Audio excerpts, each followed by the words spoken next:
जैसे यहाँ पर ये मदर फादर नॉर्मल है, लेकिन इनका कोई बच्चा अफेक्टेड दिखाई दे सकता है। अच्छा, ये कैपिटल ए भी हो सकता है और कैपिटल ए स्मॉल ए भी हो सकता है। हेलो माय डियर स्टूडेंट, कैसे हो आप लोग? आशा करता हूँ सब बढ़िया होंगे। और हमारा वन शॉट चल रहा है 720 बाय 720, और इसी में आज हम जेनेटिक्स का अगला टॉपिक पढ़ना शुरू करेंगे, दैट इज़ पॉलीजेनिक इनहेरिटेंस। अब पॉलीजेनिक इनहेरिटेंस का क्या मतलब है? What is polygenic inheritance? तो बड़े सिंपल तरीके से हम इस बात को समझेंगे कि यहाँ पर मान लीजिए वन कैरेक्टर है, there is one character and this one character is controlled by, और ये कंट्रोल हो रहा है मोर देन वन जीन। एक जीन से ज्यादा इस एक सिंगल कैरेक्टर को कंट्रोल कर रहे हैं, तो इसे कहते हैं पॉलीजेनिक इनहेरिटेंस। ठीक है। अब यहां पर जो इफेक्ट है, जो फिनोटाइप है, वो डिपेंड करता है किस पर? That is depend on number of dominant alleles. So phenotype is depends upon the number of dominant allele. It means कि हर डोमिनेंट एलील अपना एक फ्रैक्शन ऐड करता है। डोमिनेंट एलील का अपना एक फ्रैक्शन होगा, हर डोमिनेंट एलील का एक फ्रैक्शन होगा। वो कैसे होगा उस बात को भी समझेंगे। ठीक है। तो यहाँ पर जो भी है, this is a quantitative inheritance, और ये एक क्वांटिटेटिव इनहेरिटेंस है। ठीक है। किस पर डिपेंड कर रहा है? नंबर ऑफ डोमिनेंट एलील पर डिपेंड कर रहा है। तो क्वांटिटेटिव इनहेरिटेंस है, एलील की क्वांटिटी पर डिपेंड कर रहा है, इसलिए हम इसे क्या कह रहे हैं? Quantitative inheritance. एक फॉर्मूला है छोटा सा कि अगर हमें याद रखना हो कि यहाँ पर टाइप्स ऑफ फिनोटाइप कितने होंगे। क्या बोला मैंने? Types of phenotype. तो टाइप्स ऑफ फिनोटाइप की अगर मैं बात करूं तो क्या होंगे? 2n+1, where n is equals to number of gene, जितने भी जीन हैं। ठीक है। तो सीधा सीधा मेरे पास आ जाएगा इसका रिजल्ट। ठीक है। तो मुझे यहां समझ आता है कि पॉलीजेनिक इनहेरिटेंस का मतलब होता है जब कोई एक कैरेक्टर एक से ज्यादा जीन कंट्रोल कर रहे हो, और कैरेक्टर का मतलब जो भी फिनोटाइप है उस इंडिविजुअल का, वो डिपेंड करेगा नंबर ऑफ डोमिनेंट एलील पर, इसलिए इसे क्वांटिटेटिव इनहेरिटेंस कहते हैं। And types of phenotype 2n+1, so n is equals to number of gene. ठीक है। And first time it was discovered by, that is Cole Reiter in tobacco, discovered in tobacco में पहली बार discover किया, but scientifically that is अहले scientist का नाम है जिन्होंने फर्स्ट टाइम साइंटिफिकली इसे प्रूफ किया। साइंटिफिक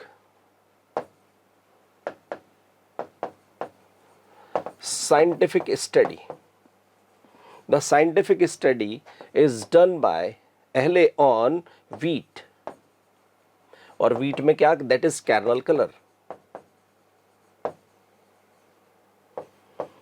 कैरनल कलर के लिए। अब कैरनल क्या होता है? तो आपने देखा होगा कि जब आपके घर में आटा छानते हैं तो उसमें ऊपर एक कचरा जिसे आप बोलते हो, उसे लोकल लैंग्वेज में चोकर कहते हैं। So actually that is the outer covering wheat की। ठीक है। उसमें एल्यूरॉन लेयर भी होती है और उसमें उसका पैरिकार्प, सबकी चीज़ जुड़ी होती है, उसे कैरनल कहते हैं। तो उस कैरनल का कलर, अगर आपके सामने वीट की अलग अलग वैरायटी रख दी जाए तो अलग अलग वैरायटी का कलर अलग अलग होगा, एक जैसा कलर नहीं होता। तो वो कलर कैरनल की वजह से है। सो फर्स्ट टाइम इट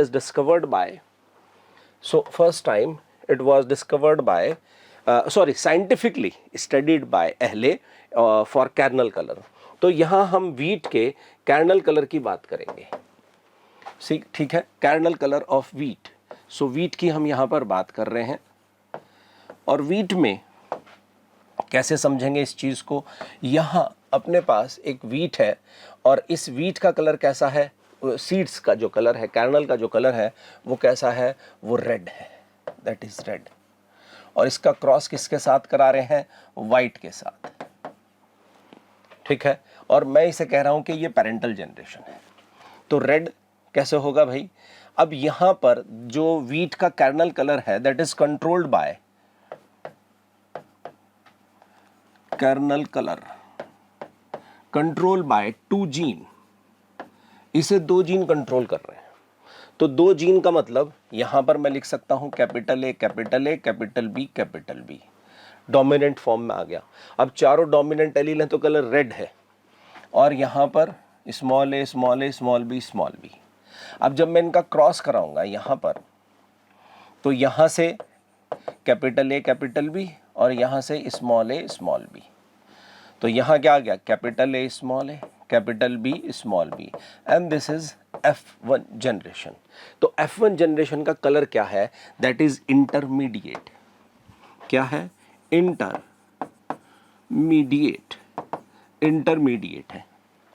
लेकिन जब आगे इसका सेल्फिंग कराते हैं, क्या कराते हैं बेटा, सेल्फिंग।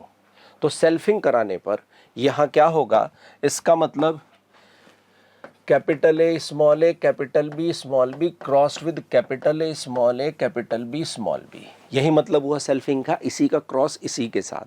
तो यहां से कितने टाइप के गैमेट्स बनेंगे, यहां से 4 टाइप के गैमेट्स बनेंगे, और यहां से भी कितने, 4 types of gametes, 4 types of gametes, और यहां से भी 4 टाइप्स ऑफ गैमेट्स।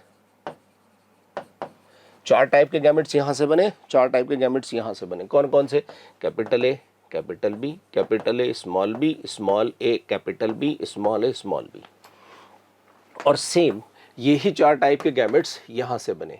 अब इसमें एक को मेल कंसिडर कर लेंगे, एक को फीमेल, कि भाई मैंने इसे मेल कंसिडर किया है, this is considered as male and this is considered as female. तो अब यहां हम क्या करेंगे, इनका एक चेकर बोर्ड बनाएंगे और उस चेकर बोर्ड में हम इन्हें प्लेस कर देंगे, रख देंगे। सो this is the checker board, ये मैं एक चेकर बोर्ड बना रहा हूं, ठीक है।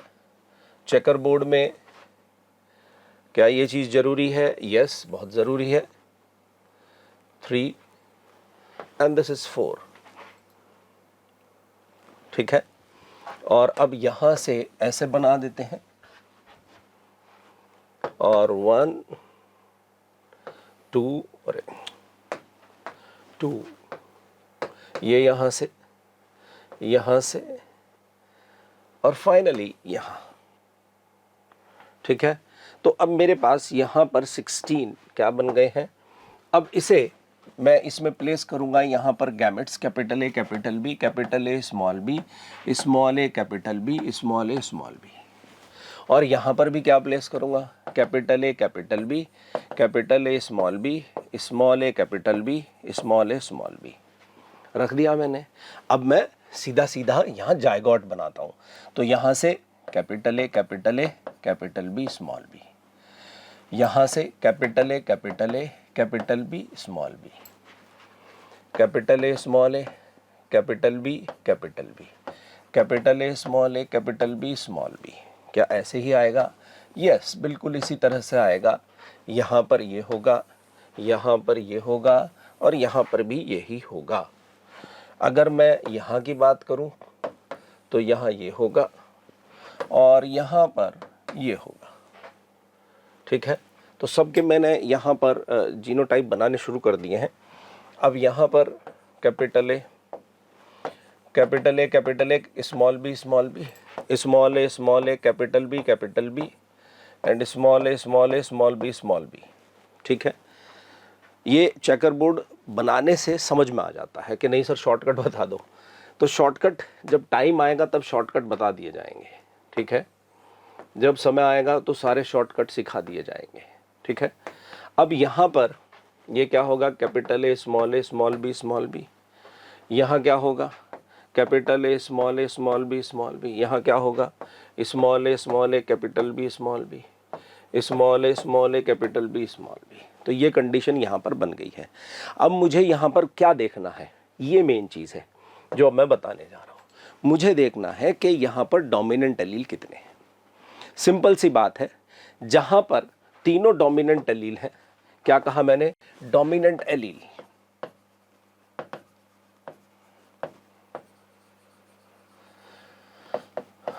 Number of dominant allele. तो देखें मैक्सिमम नंबर यहां डोमिनेंट एलील के कितने हो सकते हैं, 4, और मिनिमम कितने हैं, 2, सॉरी 0। तो यहां पर मैक्सिमम कितने हैं, 4, उससे कम कितने हो सकते हैं, 3, उससे कम 2, 1 और 0। ठीक है, तो जहां भी मैक्सिमम डोमिनेंट एलील है वहां का कलर क्या होगा, वहां का कलर होगा रेड। कैसा होगा, रेड, क्योंकि पीछे हमने देखा वहां का कलर कैसा था, तो वहां का कलर होगा रेड। लेकिन इसके अलावा और कहीं भी चारों डोमिनेंट एलील नहीं है। ठीक है, तो कलर रेड हो गया। अब आ जाते हैं यहां, इसका कलर हमें पता है, इसका कलर कैसा होगा, व्हाइट। अब जहां 3 डोमिनेंट एलील है वहां का कलर कैसा होगा, वहां का कलर होगा लाइट रेड। जहां भी 3 डोमिनेंट एलील है वहां का कलर कैसा होगा, लाइट रेड।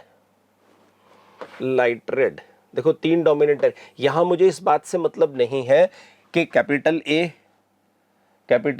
कुछ भी हो सकता है, कैपिटल बी कुछ भी हो सकता है। मुझे तो बस कैपिटल लेटर देखने हैं। यहां 3 कैपिटल लेटर हैं तो 3 डोमिनेंट एलील हो गए, तो कलर क्या हो गया, क्या बात समझ आ गई, तो लाइट रेड। कितना हो गया, लाइट रेड, 1 2 3 4। इसके बाद अब मैं यहां पर देखूंगा कि जिसमें 2 डोमिनेंट एलील है उसका कलर कैसा होगा, इंटरमीडिएट।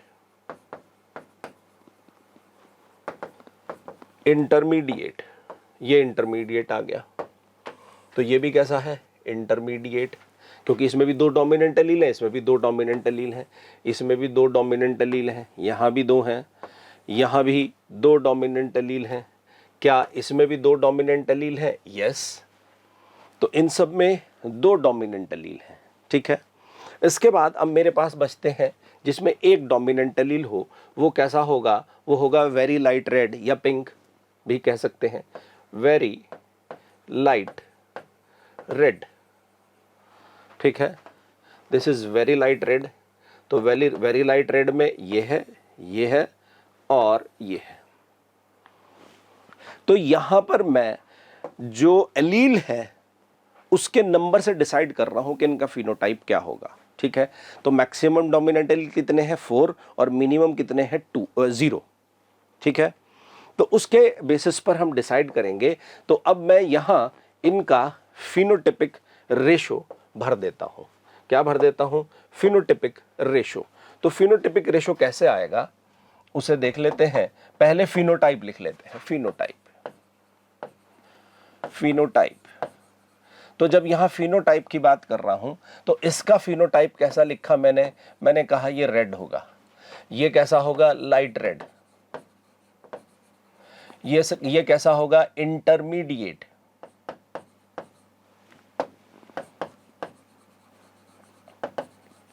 ये कैसा होगा, वेरी लाइट रेड।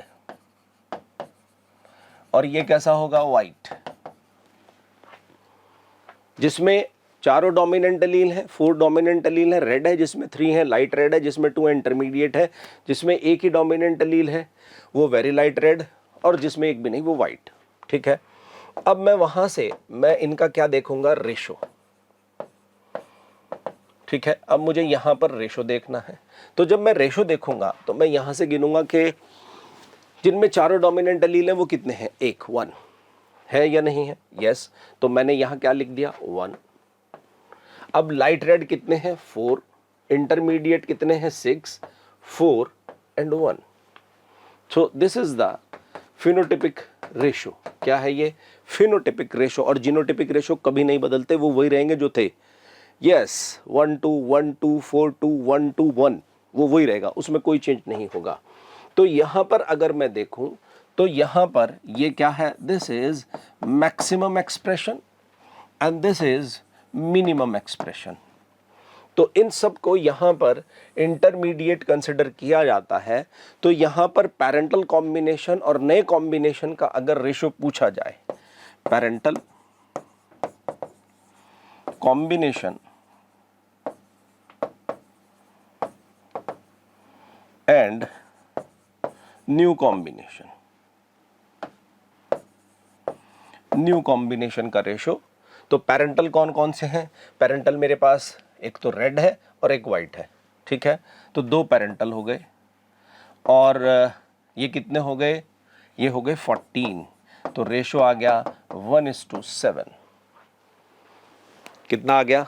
1:7, ठीक है। वहाँ कितना आया था? 5:6, 5:3, 10:6 था, 5:3 आया था डाइहाइब्रिड क्रॉस में, और यहाँ कितना आया है? 1:7 रेशो आया है मेरा।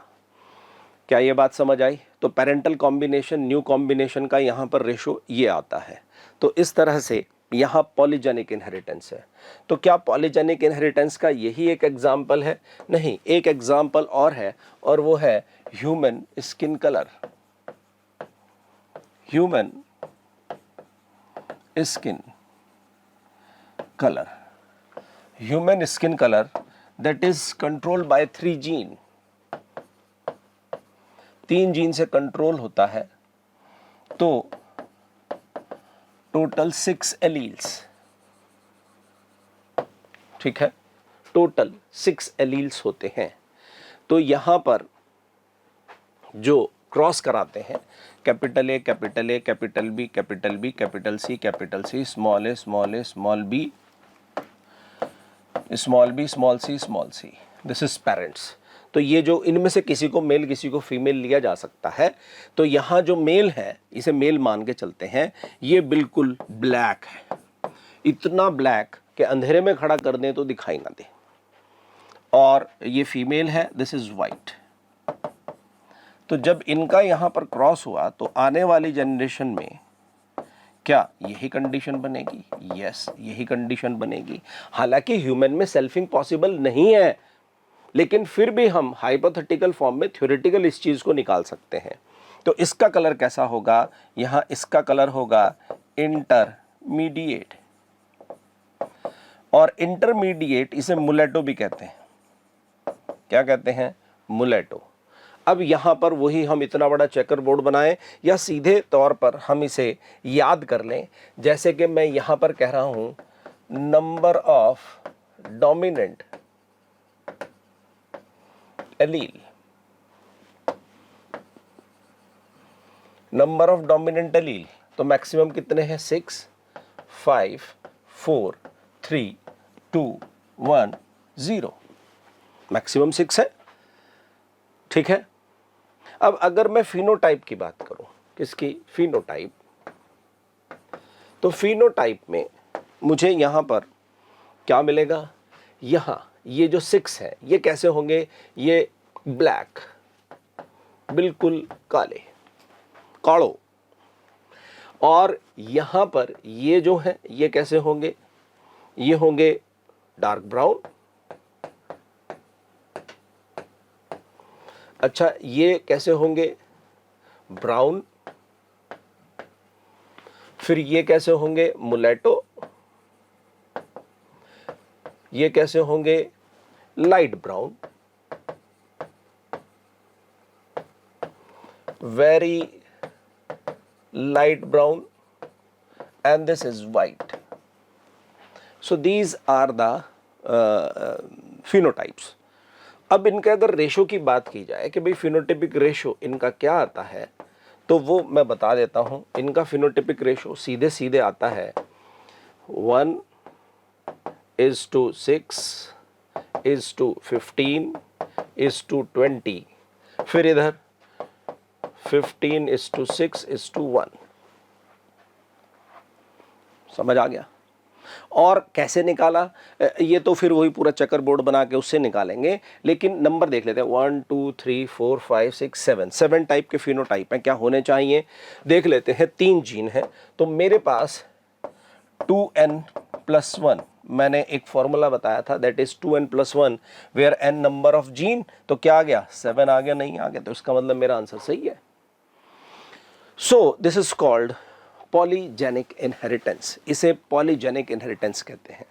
क्या कहते हैं बेटा? This is called as polygenic inheritance. क्या ये बात स्पष्ट हुई? अब यहाँ पर पॉलीजेनिक इनहेरिटेंस में और भी चीज़ें हैं पर वो सिलेबस में नहीं है। क्रोमोसोमल थ्योरी ऑफ इनहेरिटेंस पर आते हैं।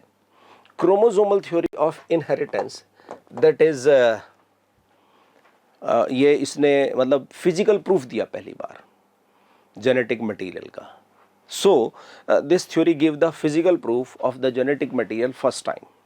ठीक है, पहली बार इन्होंने फिजिकल प्रूफ दिया। अब इस थ्योरी में दो नाम आते हैं, सटन एंड बोवेरी। कौन कौन से? Sutton and Boveri. और इन्होंने जो वर्क किया, वर्क ऑन सेल डिवीजन,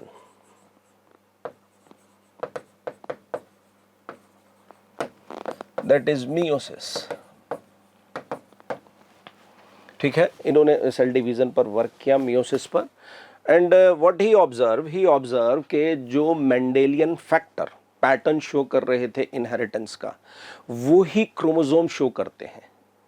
तो इस नॉलेज को सटन ने मेंडल के लॉ के साथ जोड़कर क्या दिया? Chromosomal theory of inheritance. क्या बात समझ में आई? सो ही वर्क ऑन सेल डिवीजन, और क्या ऑब्जर्व किया? He observed that the chromosomes show the same pattern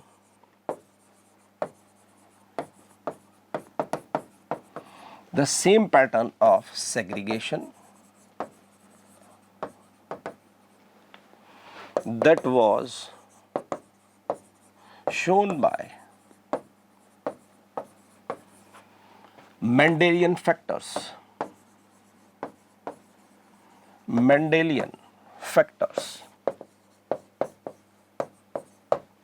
ये चीज इन्होंने ऑब्जर्व की कि भाई वही, and give the physical proof, first time physical proof of the genetic material. और पहली बार इन्होंने क्या दिया? Give first physical proof of genetic material।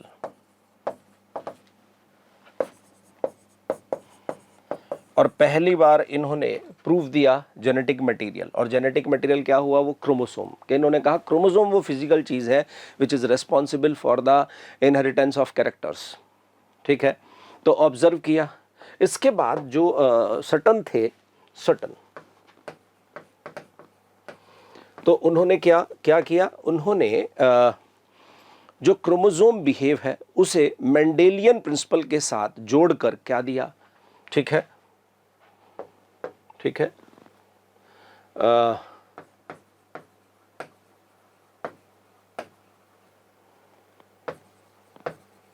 Chromosome behave plus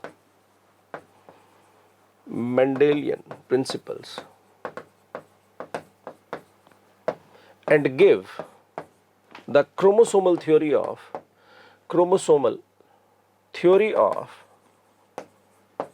inheritance। क्या दिया इन्होंने? क्रोमोसोमल थ्योरी ऑफ इनहेरिटेंस दिया। सटन ने दिया। एक्चुअली एनसीईआरटी ने इसमें ये लिखा है कि भाई इन्होंने उस नॉलेज को जोड़ा और पहली बार इन्होंने क्रोमोसोमल थ्योरी ऑफ इनहेरिटेंस दिया। ठीक है, और वो यहाँ से प्रूफ हो गया कि भाई पहला जेनेटिक मटेरियल कौन है? कि पहला genetic material that is chromosome. उससे पहले तो फैक्टर मान के चल रहे थे, वो भी मेंडल साहब। कुछ लोग उसे भी नहीं मान रहे थे। क्यों नहीं मान रहे थे? क्योंकि मेंडल साहब के पास उसका कोई फिजिकल प्रूफ नहीं था, लेकिन इनके पास फिजिकल प्रूफ था। अब क्रोमोसोमल थ्योरी ऑफ इनहेरिटेंस में क्या देखें कि यहाँ पर अगर मैं मियोसिस को देखूं तो मुझे मियोसिस यहाँ दिखाई दे रहा है। ये एनसीईआरटी का डायग्राम है और यहाँ दो क्रोमोसोम हैं। ये दोनों होमोलोगस क्रोमोसोम हैं, होमोलोगस क्रोमोसोम। तो उसी तरह से ये और ये दोनों भी क्या हैं? Homologous, homologous chromosome. तो 2 होमोलोगस क्रोमोसोम ये रहे, 2 ये रहे, ठीक है। अब यहां पर ये कौन सा फेज है, मान लेते हैं ये G1 फेज है, तो ये कौन सा हो गया, दिस इज S फेज। तो S फेज में जो डीएनए कंटेंट है वो डबल हो गया, तो यहां पर ये जो डीएनए कंटेंट था वो नॉर्मल था, यहां डबल हो गया। डबल होने के बाद ये मियोसिस का कौन सा फेज आया है, this is anaphase first. Anaphase first में दिखाई दे रहा है कि क्रोमोसोम अपोजिट पोल की तरफ जा रहे हैं, इनके कलर अलग अलग हैं, ठीक है। अगर मैं ये कहूं कि इस क्रोमोसोम पर यहां कैपिटल ए प्रेजेंट है और यहां स्मॉल ए, और इस क्रोमोसोम पर यहां कैपिटल बी प्रेजेंट है और यहां स्मॉल बी, तो यहां कितने स्मॉल ए कैपिटल ए हो गए, 2, यहां कितने हो गए, 2, यहां कैपिटल बी, यहां स्मॉल बी, ठीक है। फिर एनाफेज में ये इस कंडीशन में आएंगे, एक क्या बनाएंगे, पहले मेटाफेज में मेटाफेजिक प्लेट बनेगी और फिर ये अपोजिट पोल की तरफ जाना स्टार्ट करेंगे। अब इनके जाने की कंडीशन क्या है कि यहाँ पर ये कैपिटल ए और यहाँ पर स्मॉल ए, यहाँ पर कैपिटल बी, यहाँ पर स्मॉल बी, ठीक है। तो उसी तरह से यहाँ क्या बना, कैपिटल ए, यहाँ भी capital A, small a, B. लेकिन क्या ये जरूरी है कि इनका अरेंजमेंट ऐसा ही हो सभी सेल्स में कि भाई कैपिटल ए के साथ उस मेटाफेजिक प्लेट पर कैपिटल बी वाला एक क्रोमोसोम होगा? नहीं, ऐसा नहीं है। वो यहां पर समझ आता है कि 2 कंडीशन बन सकती हैं। 2 कंडीशन कैसे बनेंगी? हो सकता है कि यहां पर कैपिटल ए, यहां स्मॉल ए, यहां कैपिटल बी और यहां स्मॉल बी प्रेजेंट हो। लेकिन यहां ये चेंज भी हो सकते हैं। एनसीईआरटी में कलरफुल डायग्राम दिया हुआ है, तो यहां पर क्या है, कैपिटल ए, स्मॉल ए, और यहां क्या आ गया, कैपिटल बी, और यहां क्या आ गया, स्मॉल बी। ये पॉसिबिलिटी भी है। तो इस बात को यहां समझाया गया है कि यहां पर जब इनका डिवीजन होगा तो यहां क्या कंडीशन बनेगी, यहां से capital A, small a, B. ठीक है, ये गैमेट्स बन गए, ये गैमेट, और इन गैमेट में इन क्रोमोसोम को दिखाया जा रहा है और मैं क्रोमोसोम पर उनके जीन और एलील शो कर रहा हूं।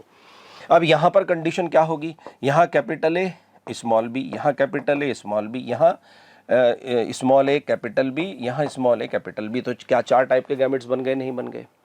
तो ये इनके अरेंजमेंट पर डिपेंड करता है। तो 50% सेल में ऐसा होगा, 50% सेल में ऐसा होगा, इसलिए ये सारे गैमेट्स इक्वल रेशो में बनेंगे, 25%, 25%, 25%।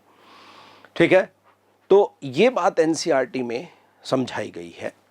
तो यहां पर जो सेग्रीगेशन है किसी 2 इंडिपेंडेंट पेयर का, वो ये एक पेयर है, ये एक होमोलोगस का पेयर है, तो इसका सेग्रीगेशन इसके सेग्रीगेशन पर डिपेंड नहीं करता। ठीक है, समझ आ गया? और अगर मैं यहां पर फाइनली जीन के सेग्रीगेशन को देखूं तो वो भी एक दूसरे पर डिपेंड नहीं करते, कोई भी जीन किसी के साथ जाने के लिए इंडिपेंडेंट है। तो एनसीईआरटी में जो 2 कॉलम दिए हैं उसमें कॉलम ए जीन के लिए है और कॉलम बी क्रोमोसोम के लिए है। ठीक है, तो chromosomal theory of inheritance, Sutton mainly जो थे जिन्होंने क्रोमोसोमल थ्योरी ऑफ इनहेरिटेंस दिया था। अब इसके बाद हम लिंकेज के बारे में पढ़ेंगे। First we go for the linkage. तो लिंकेज की अगर हम बात करें, किसके बारे में पढ़ेंगे? लिंकेज। ठीक है बेटा, लिंकेज। सो लिंकेज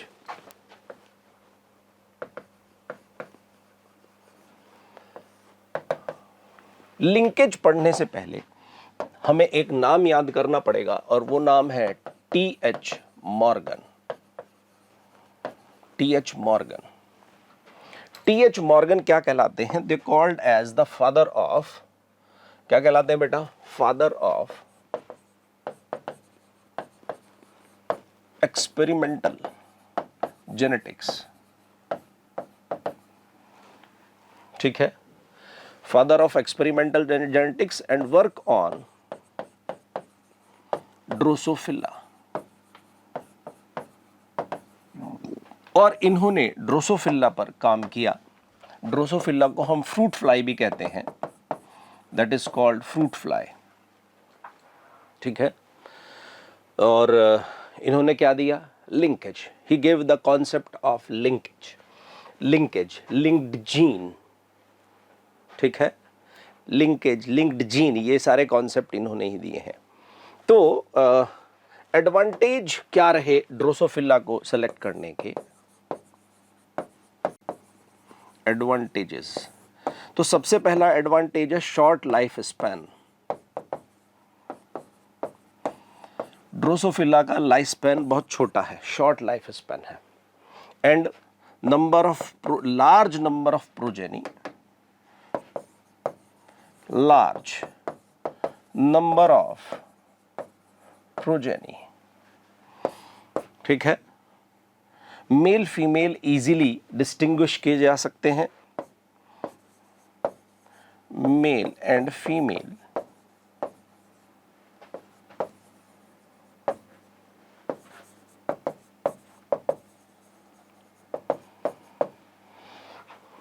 ठीक है। हाई कंट्रास्टिंग कैरेक्टर्स हैं।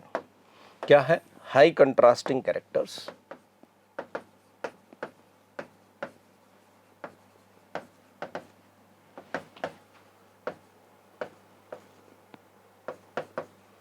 ठीक है। Easy to handle,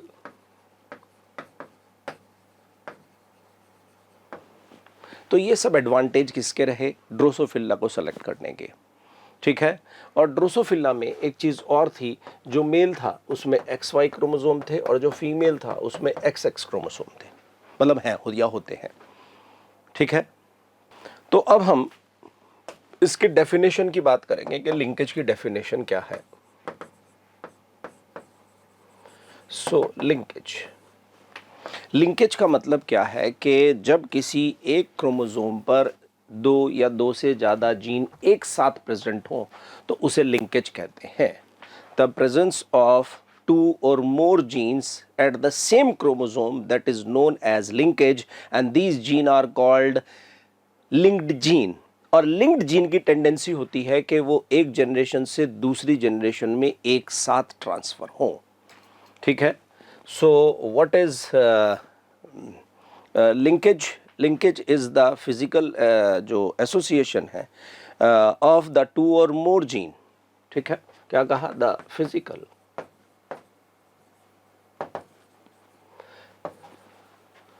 association of two or more genes at the same chromosome।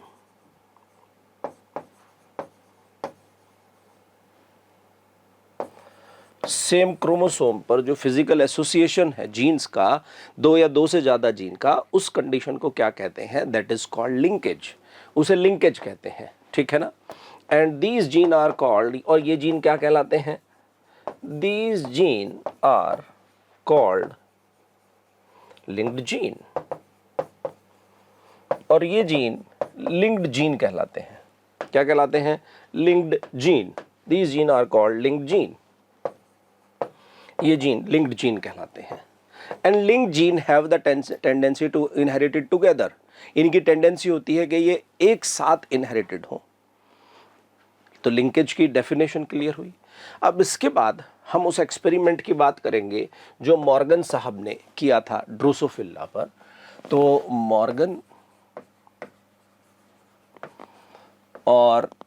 Morgan साहब ने किस पर किया? ड्रोसोफिला पर एक्सपेरिमेंट।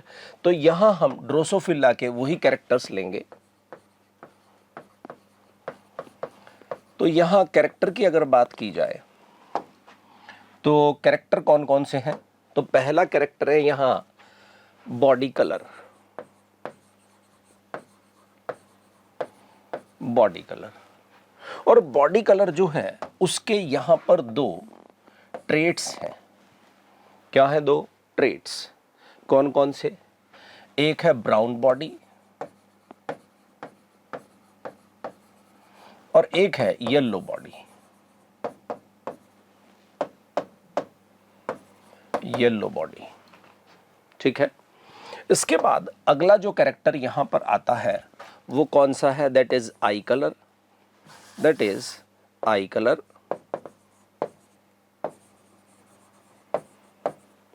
और आई कलर भी यहां दो तरह से दिखाई देता है, रेड एंड वाइट। ठीक है, और तीसरी चीज यहां जो कैरेक्टर मॉर्गन साहब ने लिया दैट इज विंग साइज। और विंग साइज कैसा है? एक नॉर्मल है और एक मिनिएचर है। मिनिएचर मतलब छोटा, साइज में छोटा होगा। तो ये तीन कैरेक्टर्स लिए और यहां पर ये उन कैरेक्टर्स के ट्रेड्स हो गए। तो यहां तीन जीन है। ठीक है, दीज आर द 3 जीन्स। अब इन कैरेक्टर्स के जब उन्होंने यहां पर क्या किया, सिंबल लिए, तो सिंबल कैसे भी लिए जा सकते हैं। जैसे येलो के लिए येलो रिसेसिव है तो स्मॉल वाई, तो इसके लिए वाई प्लस। तो जब भी हम स्मॉल लेटर के ऊपर प्लस लगा देंगे तो वो डोमिनेंट को शो करेगा। ऐसे ही यहाँ पर W और यहाँ क्या लिया गया? W plus. ठीक है, यहाँ M मिनिएचर के लिए और M प्लस नॉर्मल के लिए। तो मुझे पता चला कि ये क्या है? This is dominant. ठीक है, ये डोमिनेंट है। और ये कैसा है? रिसेसिव। This is recessive. और ये मोनोहाइब्रिड क्रॉस से पता कर चुके हैं पहले ही। मोनोहाइब्रिड क्रॉस से ये पता किया जा चुका है। ठीक है, अब कुछ क्रॉस कराए उन्होंने जिससे उन्हें पता चला कि ये कैरेक्टर्स कहाँ प्रेजेंट हैं। These characters are present on X chromosome. कहाँ प्रेजेंट है? एक्स क्रोमोसोम पर प्रेजेंट है। जैसे कि मान लीजिए यहाँ ये एक क्रोमोसोम है और इस क्रोमोसोम पर ये कैरेक्टर्स एक साथ प्रेजेंट है। ठीक है, अब कैसे इन्होंने क्रॉस कराया, उस क्रॉस को यहां पर हमें समझना है। हालांकि मेरे पास उसका डायग्राम एनसीईआरटी वाला भी है, पर उस पर अभी हम बात नहीं कर रहे। मैं इसे अपने तरीके से समझा देता हूं कि उन्होंने ये क्रॉस कैसे बनाया। तो यहां पर ले लेते हैं एक male Drosophila, female Drosophila. Cross करा रहे हैं किसके साथ? एक मेल ड्रोसोफिला के। This is parental generation. और हमें यह पता है कि फीमेल में यहां पर XX क्रोमोसोम होंगे, जबकि मेल में X और Y क्रोमोसोम होंगे। तो Y को ऐसे शो किया जा रहा है, X को ऐसे शो किया जा रहा है। ठीक है, अब यहां जो फीमेल है उस फीमेल में मान लेते हैं हम पहले दो कैरेक्टर ले रहे हैं, that is body colour and I colour. यहां बॉडी कलर है, यहां आई कलर है। ये बॉडी कलर आई कलर, तो क्या यहां भी बॉडी कलर आई कलर का जीन होगा या नहीं होगा? यस। अब यहां पर इसका जो बॉडी कलर है वो कैसा है? That is yellow. और आई कलर कैसा है? वाइट।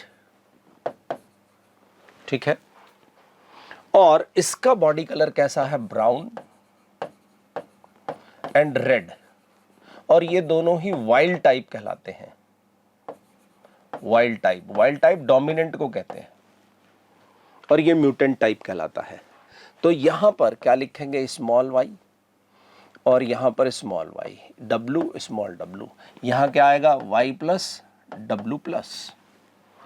अब यहां जब इनके गैमेट्स बनाएंगे, इसके गैमेट्स बनाएंगे और इसके गैमेट्स बनाएंगे, तो यहां से फीमेल में से एक ही टाइप के गैमेट्स बनेंगे एक्स वाले, और मेल में से दो टाइप के गैमेट्स बनेंगे, एक एक्स क्रोमोसोम और एक वाई क्रोमोसोम।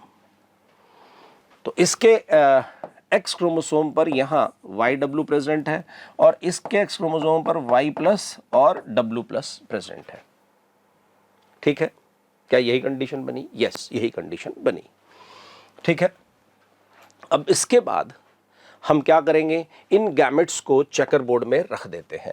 चेकर बोर्ड में कैसे?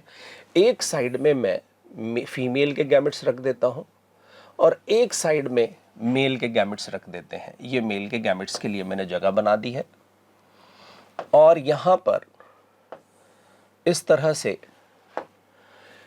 यहां X है और यहां Y है। ठीक है। इस x पर यहाँ y प्लस, यहाँ w प्लस, और यहाँ केवल एक ही टाइप के गैमेट्स बने y w। तो जब यहाँ जायगोट बनेंगे, ये कौन सी जनरेशन है? पेरेंटल्स। ये कौन सी आ गई? F1। ठीक है, कौन सी जनरेशन आ गई बेटा? F1। तो F1 जनरेशन में यहाँ x, एक x इधर से आ गया, y plus w plus y w, और यहाँ पर क्या आएगा? x एंड y, x इधर से आया, y w। ठीक है, तो यहाँ पर जो इनकी आने वाली जनरेशन थी उसमें फीमेल का आई कलर कैसा हो गया? रेड। बॉडी कलर कैसा हो गया? Brown. So brown body and red eye. यहाँ पर कैसी बॉडी हो गई? Yellow body and white eye. और आप ध्यान से देखेंगे तो ये क्रिस क्रॉस इनहेरिटेंस है। इन्हें ऐसे ही पता चला क्रिस क्रॉस का, कि कैरेक्टर्स मेल से फीमेल में ट्रांसफर हुआ और मेल से फीमेल में, फीमेल से मेल में ट्रांसफर हुआ है। तो क्रिस क्रॉस इनहेरिटेंस है। अब यहां पर क्या करेंगे? अकॉर्डिंग टू एनसीईआरटी, क्या लिख रहा हूं मैं? अकॉर्डिंग टू एनसीईआरटी, इसमें कराएंगे सेल्फिंग, यानी कि एनसीईआरटी के अकॉर्डिंग ये एक डायहाइब्रिड क्रॉस है, सिंपल। लेकिन आप यकीन मानिए, डायहाइब्रिड क्रॉस में तो हमेशा ही पेरेंटल कॉम्बिनेशन नए कॉम्बिनेशन से ज़्यादा होते हैं। 10:6, यानी कि 5:3। 5 पेरेंटल है और 3 नए कॉम्बिनेशन है। तो वहाँ से कभी भी हमें लिंकेज का पता नहीं चल सकता, चल ही नहीं सकता। यस, नहीं चलेगा। क्यों? क्योंकि किसी भी नॉर्मल डायहाइब्रिड क्रॉस में क्या होते हैं? पेरेंटल कॉम्बिनेशन हमेशा किससे ज़्यादा होते हैं? नए कॉम्बिनेशन से ज़्यादा होते हैं। क्लियर हो गई बात? तो एक्चुअली एनसीईआरटी के अकॉर्डिंग यहाँ सेल्फिंग कराएंगे, और एनसीईआरटी के according this is a dihybrid cross, normal dihybrid cross. It is a normal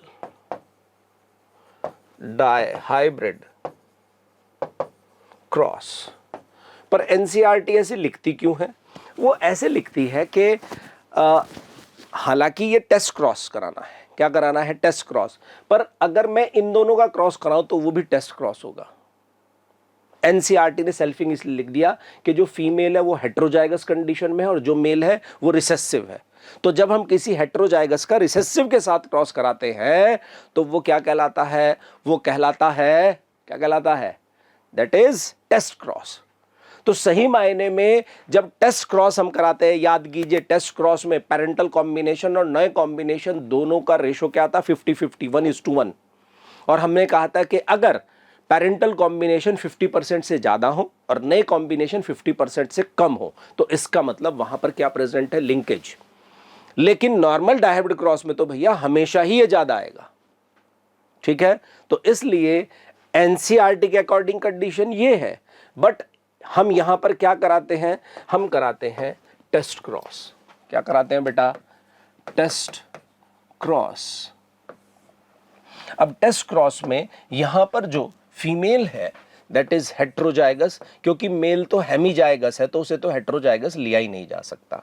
तो फीमेल क्या है? हेटेरोजाइगस है। कैसे? यहां वाई क्रोमोसोम, बॉडी कलर के लिए देखो, बॉडी कलर के लिए अगर मैं इसके एलील देखूं तो एक डोमिनेंट एक रिसेसिव है तो हेटेरोजाइगस। और आई कलर के लिए अगर मैं इसका कंडीशन देखूं तो रेड और वाइट, तो हेटेरोजाइगस हो गया? नहीं हो गया। तो फीमेल इन दोनों के लिए क्या हो गई? हेटेरोजाइगस। अब मेल की बात कर लेते हैं। मेल में यहां पर स्मॉल वाई स्मॉल डब्ल्यू और यहां वाई क्रोमोसोम, और मेल रिसेसिव है। सो हेटेरोजाइगस का जब रिसेसिव के साथ क्रॉस कराते हैं तो वो क्या कहलाता है? वो कहलाता है टेस्ट क्रॉस। F1 जनरेशन में हेटेरोजाइगस कंडीशन थी और उसका क्रॉस रिसेसिव पेरेंट के साथ करा रहे थे, तो हमने उसे क्या माना? हमने उसे क्या कहा? Test cross. So actually this is test cross. ठीक है, ये टेस्ट क्रॉस है। अब टेस्ट क्रॉस में भी अगर आपको यहां देखना हो तो यहां पर जो फीमेल है वो हेटेरोजाइगस है तो उसका क्रॉस रिसेसिव पेरेंट के साथ कराएंगे। अब रिसेसिव पेरेंट इसे तो लिया ही नहीं जा सकता, और मेल कभी हेटेरोजाइगस हो नहीं सकता, वो हेमीजाइगस है। तो एनसीईआरटी के अकॉर्डिंग ये नॉर्मल डायहाइब्रिड क्रॉस है। लेकिन भाई नॉर्मल डायहाइब्रिड क्रॉस में तो हमेशा ही पेरेंटल कॉम्बिनेशन ज्यादा होते हैं 50% से। तो अब यहां पर ये जब हम क्रॉस बनाएंगे तो यहां से टाइप्स ऑफ गैमेट्स देखेंगे। क्या देखेंगे बेटा? Types of gametes. तो टाइप्स ऑफ गैमेट्स की अगर मैं यहां पर बात करूं तो यहां से 4 टाइप के गैमेट्स बनेंगे और यहां से 2 टाइप के गैमेट्स बनते हैं। अब 4 टाइप के कैसे और 2 टाइप के कैसे वो देख लेते हैं। तो सबसे पहले मैं यहां एक चेकर बोर्ड तो बना ही देता हूं, उसके बिना तो हम कैसे समझेंगे? ठीक है, okay, okay, and this is the first, this is second, third and this is fourth। तो यहां एक साइड में मैंने मेल के गैमेट्स बनाए हैं x एंड y, और इस x पर क्या प्रेजेंट है? y और w। फिर यहां इस साइड में फीमेल के वो आएंगे x x x x। अब यहाँ क्या प्रेजेंट है? y plus W plus. यहाँ क्या प्रेजेंट है? y w। यहाँ क्या प्रेजेंट है? y प्लस डब्लू, और यहाँ क्या प्रेजेंट है? y w plus. तो 4 टाइप के गैमेट्स बने या नहीं बने? अब इन 4 टाइप के गैमेट्स का जब हम यहाँ इनका आपस में क्या कराएंगे? क्रॉस कराएंगे। क्या कराएंगे बेटा? क्रॉस कराएंगे। तो अब यहाँ से x और यहाँ से भी x, मैं इन्हें जरा आसान तरीके से सब जगह पहले इन्हें रख देता हूं। ठीक है, अब यहां कंडीशन क्या बन रही है वो देख लेते हैं। तो देखो यहां से क्या आया? y plus W plus. यहां क्या आया? y W. यहां y डब्लू, ठीक है, और यहां भी y डब्लू है। लेकिन यहां पर क्या आ रहा है? y plus W plus. यहां क्या आ रहा है? y W. यहां क्या आ रहा है? y W plus y W. ठीक है, तो देखो ये पैरेंटल कॉम्बिनेशन है, ये नए कॉम्बिनेशंस हैं। अब इसके बाद जब आगे बढ़ते हैं तो यहां क्या आएगा? x and y। In x y को पहले मैं जरा, डिजिटल बोर्ड का यही फायदा है, copy paste copy paste copy paste, और इस चीज में हम एक्सपर्ट भी होते हैं। तो देखो यहां से तो y आया, इधर से क्या आया? y प्लस और w प्लस। यहां से y w, यहां से y प्लस w, यहां से y और w प्लस।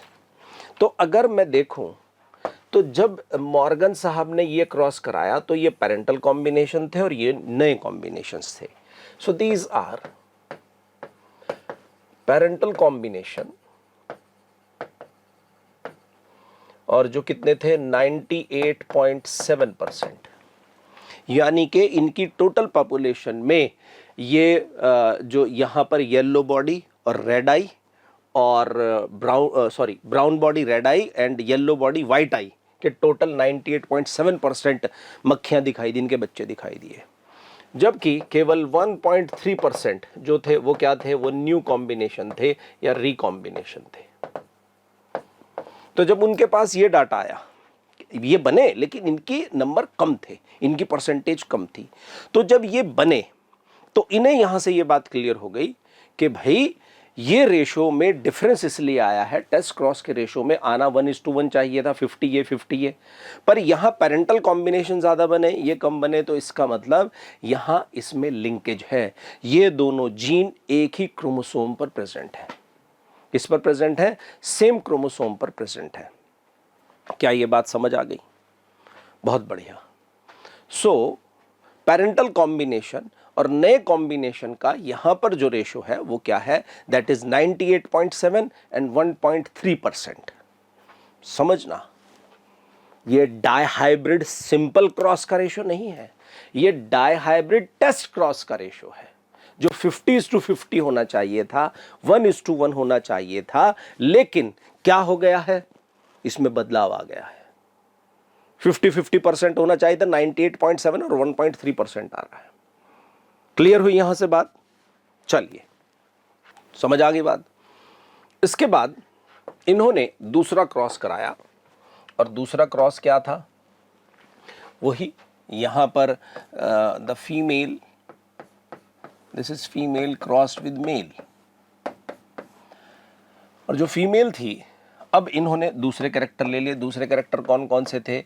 आई कलर, ठीक है, तो W प्लस और यहाँ M प्लस M W, यहाँ W और M, यानी कि red I with normal wings wild type, और यहां पर white I with miniature wings,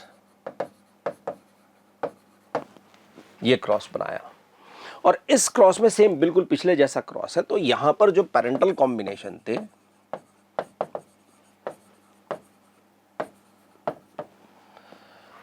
parental combination जो यहां पर बने वो कितने बने? 62.8%। और न्यू कॉम्बिनेशन जो यहां पर बने वो 37.2%। तो भी पेरेंटल कॉम्बिनेशंस ज्यादा बन रहे हैं। तो यहां से जो मॉर्गन साहब थे उन्होंने क्या कहा? उन्होंने कहा कि भाई बहुत सीधी सी बात है, when the parental combinations in a dihybrid test cross is more than 50%, it shows that they are linked gene, कि वो सभी क्या हैं? वो लिंक्ड जीन है। तो यहां से जो कंक्लूजन निकाला वो क्या निकाला? That the gene of body colour, eye color and wing size present on X chromosome, X chromosome पर प्रेजेंट है। किस पर प्रेजेंट है?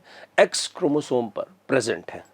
और उन्होंने कहा कि यहां पर जो रिकॉम्बिनेशन फ्रीक्वेंसी है, that is the distance between the two jeans.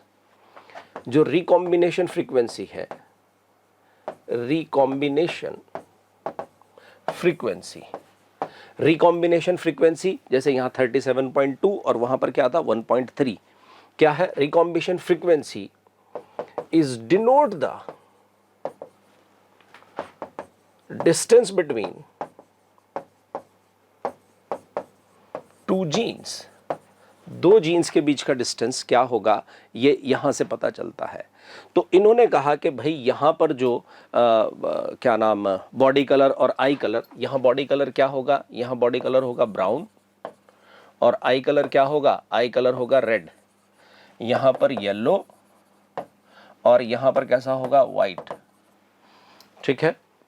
तो इन्होंने कहा कि जब हमने बॉडी कलर और आई कलर के बीच में कराया तो रिकॉम्बिनेशन फ्रीक्वेंसी कितनी थी? 1.3%। तो उन्होंने कहा कि इनके बीच का डिस्टेंस है 1.3 सेंटीमॉर्गन। तो recombination frequency denote the distance between the two genes and the unit is, इसकी यूनिट क्या है? सेंटीमॉर्गन। इसे कहते हैं सेंटीमॉर्गन। तो जो भी परसेंटेज आ रही है उसे सेंटीमॉर्गन में हम बता के उसके बीच का डिस्टेंस बता सकते हैं। तो अगर आपसे पूछा जाए कि भाई यहां पर आई कलर और बॉडी कलर के बीच का डिस्टेंस कितना है क्रोमोसोम पर, तो हम बोलेंगे 1.3 सेंटीमॉर्गन, और यहां पर कितना है? 37.2 सेंटीमॉर्गन। क्या ये बात समझ में आई? क्लियर हुई? चलिए इसके बाद आगे बढ़ते हैं। अब एक चीज और बता देता हूं, उसे कहते हैं लिंकेज ग्रुप। क्या कहते हैं? That is linkage group. So linkage group किसे कहते हैं? किसी एक क्रोमोसोम पर जितने टोटल जीन एक साथ प्रेजेंट हैं वो एक जनरेशन से दूसरी जनरेशन में एक साथ इनहेरिटेड होंगे, और उस पूरे ग्रुप को क्या बोलेंगे? Linkage group. So the total gene present on a chromosome, the total genes present on a single chromosome are inherited together from one generation to next generation. So this group is called, this group is called, ये group क्या कहलाता है? It is called linkage group.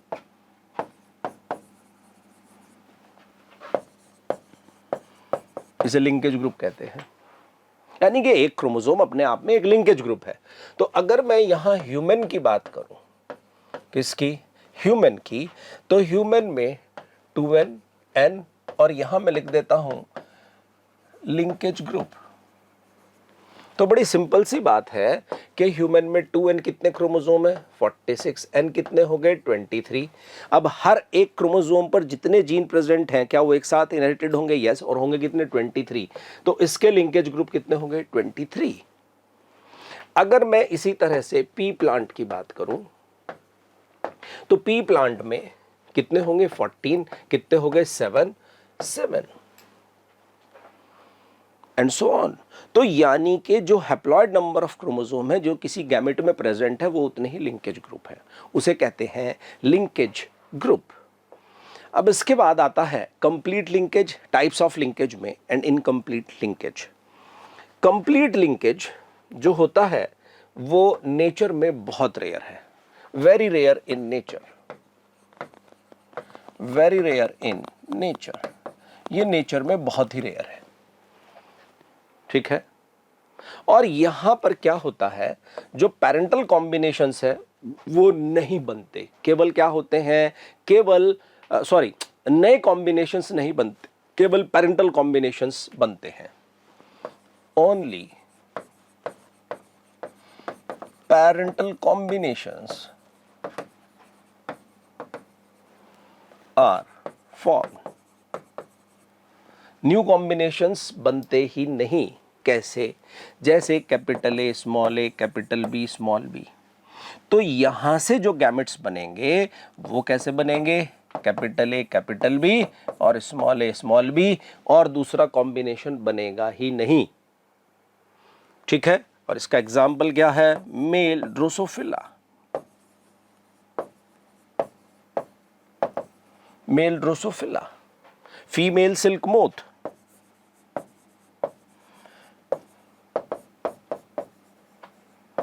Male Drosophila and female silk moth.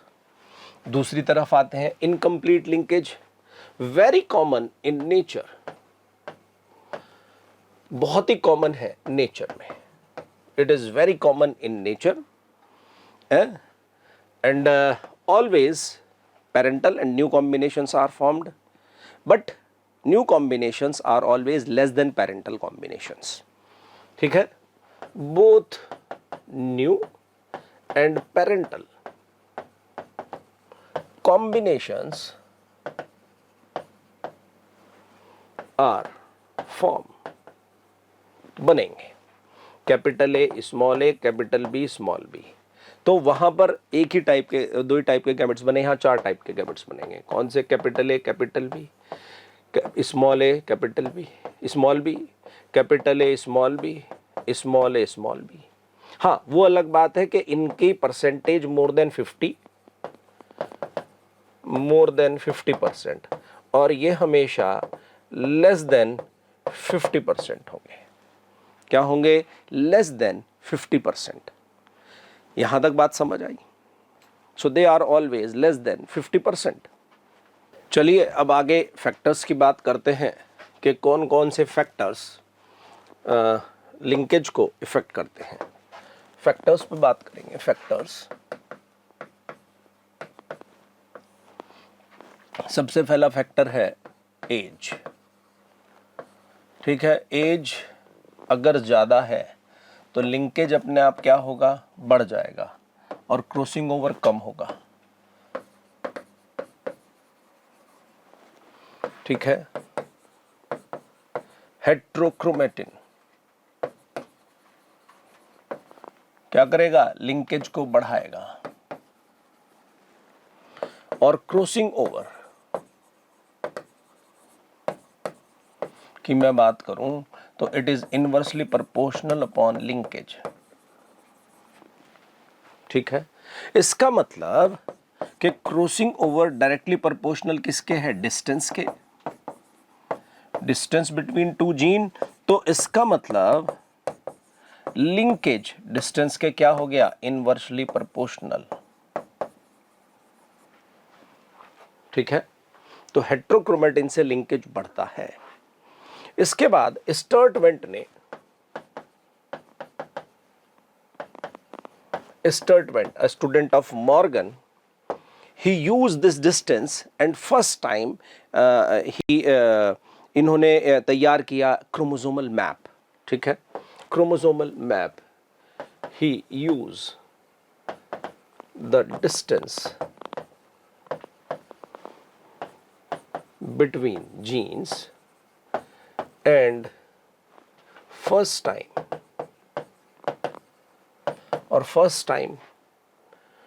form chromosomal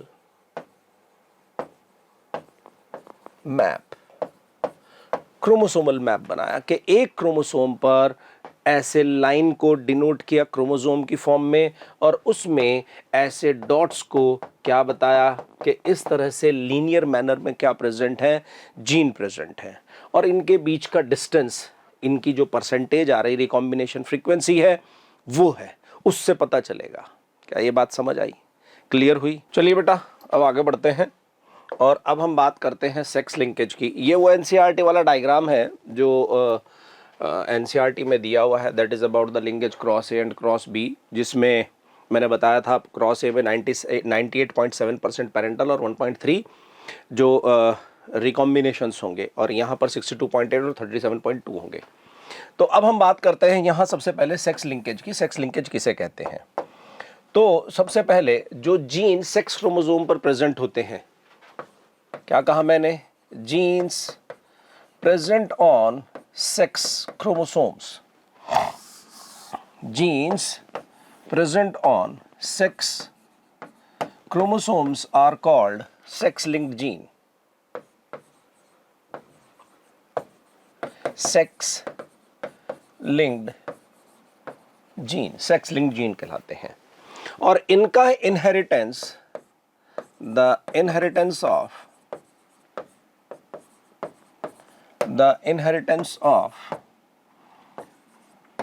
sex-linked gene is called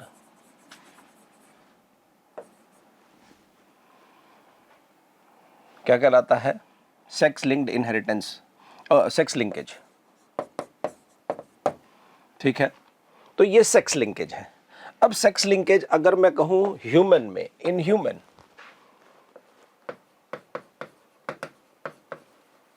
sex linkage in human, तो sex linkage अगर human में बात की जाए तो ह्यूमन में जो सेक्स लिंकेज है वो कैसे दिखाई देगा उसे देख लेते हैं। तो यहाँ पर मेरे पास this is a chromosome, a female X chromosome, ये फीमेल का एक्स क्रोमोसोम है यहाँ पर, और this is X X and this is X, हाँ, and finally this is Y chromosome. यहाँ पर ये वाई क्रोमोसोम है, और इस वाई क्रोमोसोम पर मैं इसे इस तरह बना रहा हूं कि ये अपने को अलग से दिखाई दे। ठीक है, दिस इज वाई क्रोमोसोम। तो अब मेरे पास यहां पर this is X chromosome, this is X, this is X, this is Y. ठीक है, तो एक्स क्रोमोसोम पर यहां कोई जीन प्रेजेंट है,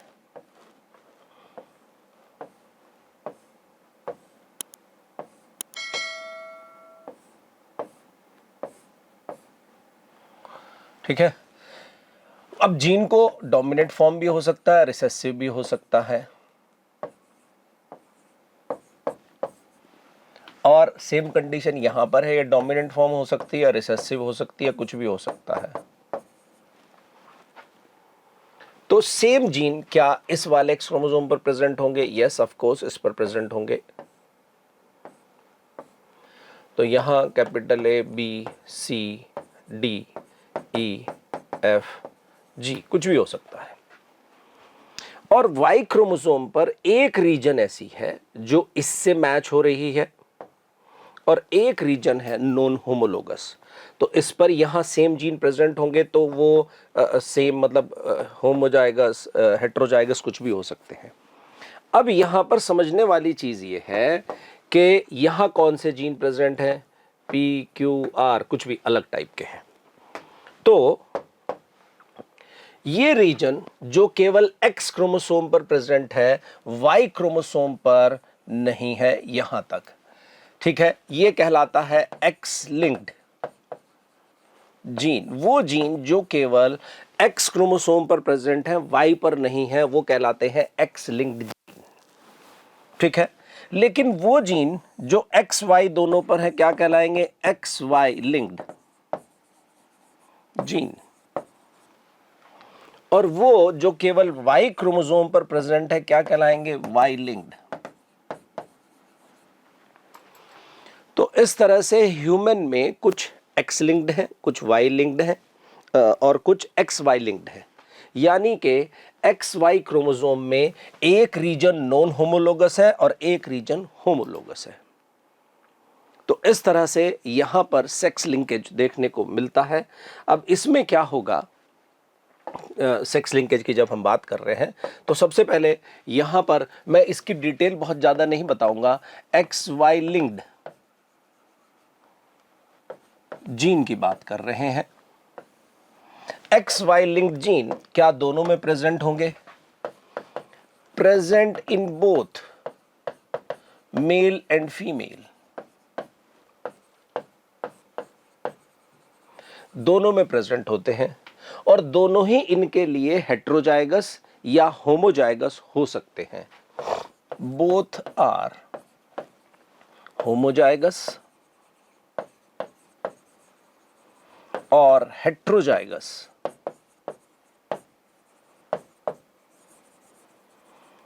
फॉर दीज जीन।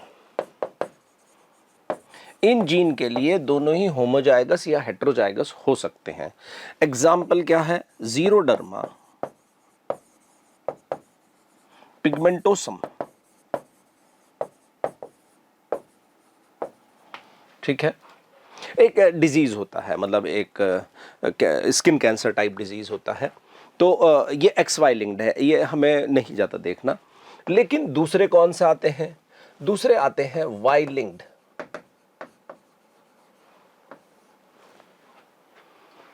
और वाई लिंक्ड की कंडीशन क्या है, क्या ये दोनों में प्रेजेंट होंगे, प्रेजेंट ओनली इन मेल, ये केवल मेल में प्रेजेंट होते हैं, कॉल्ड एज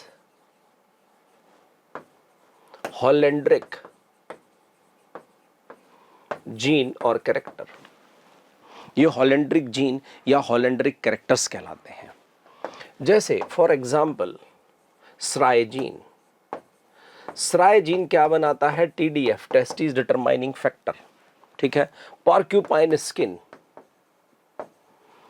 पॉर्क्यूपाइन स्किन, भैया कितना भी मेल जो है वो कितना भी फेयर एंड लवली लगाए, स्किन रफी रहेगी, पॉर्क्यूपाइन स्किन, ठीक है। तो ये जो कैरेक्टर मैंने यहाँ लिखे ये वाई लिंक्ड है, वाई क्रोमोसोम पर प्रेजेंट होते हैं और केवल मेल में होते हैं। और तीसरा जो यहाँ टाइप आता है वो आता है एक्स लिंक्ड। क्या आता है, एक्स लिंक्ड। एक्स लिंक्ड दोनों में प्रेजेंट होते हैं, present in both male and female, दोनों में प्रेजेंट है। बट फीमेल इज, जो फीमेल होगी, फीमेल इज होमोजाइगस और heterozygous for these gene. In gene के लिए जो फीमेल है वो होमोजाइगस या हेट्रोजाइगस कुछ भी हो सकती है, but male always hemizygous, male हमेशा हेमीजाइगस होता है। क्या होता है, हेमीजाइगस। और ये जीन दो टाइप के हो जाते हैं, एक है एक्स लिंक्ड डोमिनेंट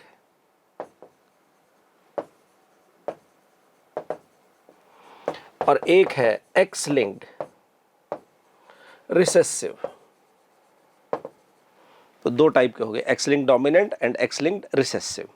ठीक है, वो भी डोमिनेंट रिसेसिव तो होंगे, लेकिन होंगे दोनों में प्रेजेंट, और दोनों ही उनके लिए क्या होंगे, ये हॉलेंड्रिक कैरेक्टर्स कहलाते हैं। तो अब मैं यहाँ पर जो बात करूँगा वो किसकी करूँगा, यहाँ पर सबसे पहले हम जो मेन एनसीईआरटी में हमारा दिया है that is x linked recessive.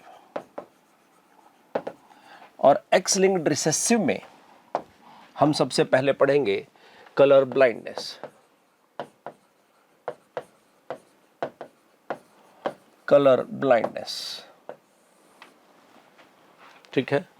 अब कलर ब्लाइंडनेस प्रोटेनोपिया, ड्यूटेनोपिया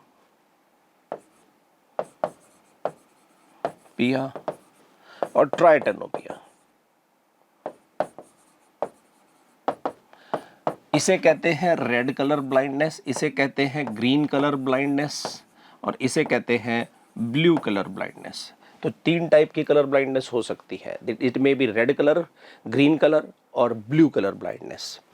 तो इसी तरह से क्या करते हैं, एक कार्ड होता है और उस कार्ड को कहते हैं इशिहारा कार्ड, जिसका यूज कलर ब्लाइंडनेस को पता करने के लिए किया जाता है, जो कार्ड मैं यहाँ पर बना रहा हूँ। तो आप टेस्ट भी कर सकते हैं कि कहीं आपको कलर ब्लाइंडनेस तो नहीं है।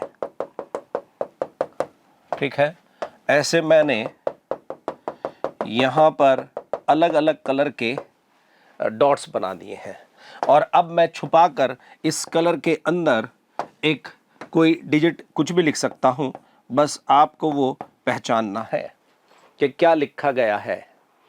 आप उसे पहचान कर बता दीजिए कि क्या लिखा गया है। मैं फिर छुपाकर उसे अच्छे से लिख देता हूँ एक बार और आप पहचान कर बता दीजिए।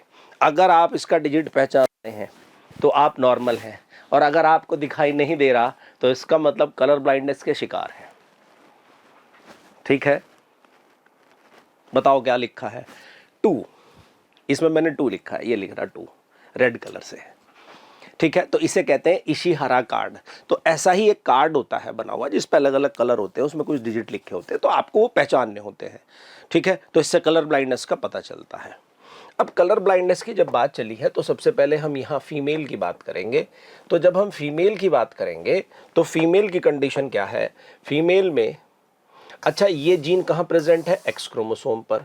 तो एक्स क्रोमोसोम में इसकी 2 कंडीशन है, एक डोमिनेंट तो और एक रिसेसिव। तो फीमेल में इसकी 3 कंडीशन दिखाई दे सकती हैं। ठीक है, अब मैं यहां पर कह रहा हूं यहां फिनोटाइप और यहां पर जीनोटाइप, फिनोटाइप और यहां पर जीनोटाइप लिख देता हूं। तो इसका जब फिनोटाइप मैं यहां लिखूंगा तो इसका टाइप फिनोटाइप क्या है, नॉर्मल। ठीक है, इसका फिनोटाइप क्या है, नॉर्मल, और इसका क्या है, डिजीज्ड। ठीक है, अब जीनोटाइप की बात करूं तो ये क्या है, नॉर्मल, कैरियर। कैरियर का मतलब मैं जीनोटाइप की बात कर रहा हूं, हेट्रोजाइगस कंडीशन बता रहा हूं, लेकिन इसका फिनोटाइप नॉर्मल होगा और ये क्या होगा, दिस इज डिजीज्ड। तो फीमेल में केवल एक ही कंडीशन है। जो बेचारा मेल है, जब हम मेल की यहाँ बात करें तो मेल में बेचारे में 2 ही कंडीशन है। अब 2 कंडीशन कौन कौन सी, यहाँ कैपिटल बी और यहाँ स्मॉल बी। ठीक है, अब इसका फिनोटाइप जीनोटाइप देखें तो क्या है, नॉर्मल और यहाँ डिजीज्ड। तो क्या सेम कंडीशन यहाँ भी होगी, यस। तो मेल में 2 ही कंडीशन है। क्या बात समझ में आई। तो कलर ब्लाइंडनेस की हम बात कर रहे हैं, और कलर ब्लाइंडनेस में जो कलर है उसे डिस्टिंग्विश नहीं किया जाता। हो सकता है कोई इनमें से, मान लो किसी को रेड कलर ब्लाइंडनेस है तो वो रेड कलर को डिस्टिंग्विश नहीं कर पा रहा कलर्स के बीच में, या ग्रीन की है, या हो सकता है 2 की, हो सकता है 3 की, हो सकता है 1 की हो, तो कंडीशंस अलग अलग हैं। तो यहाँ पर जो फीमेल्स होती हैं वो फीमेल्स में ये कंडीशन देखने को मिलती है। ठीक है, अब एक बड़ा क्वेश्चन है एक हमेशा से पूछा गया है कि मान लीजिए एक फीमेल है, that is have normal vision, but the father was colour blind, married to a normal man, तो कंडीशन क्या होगी? ठीक है, सो एक फीमेल, नॉर्मल फीमेल, क्या कह रहा हूं मैं? नॉर्मल फीमेल, ठीक है, तो किसकी डॉटर है? Daughter of a colour blind man.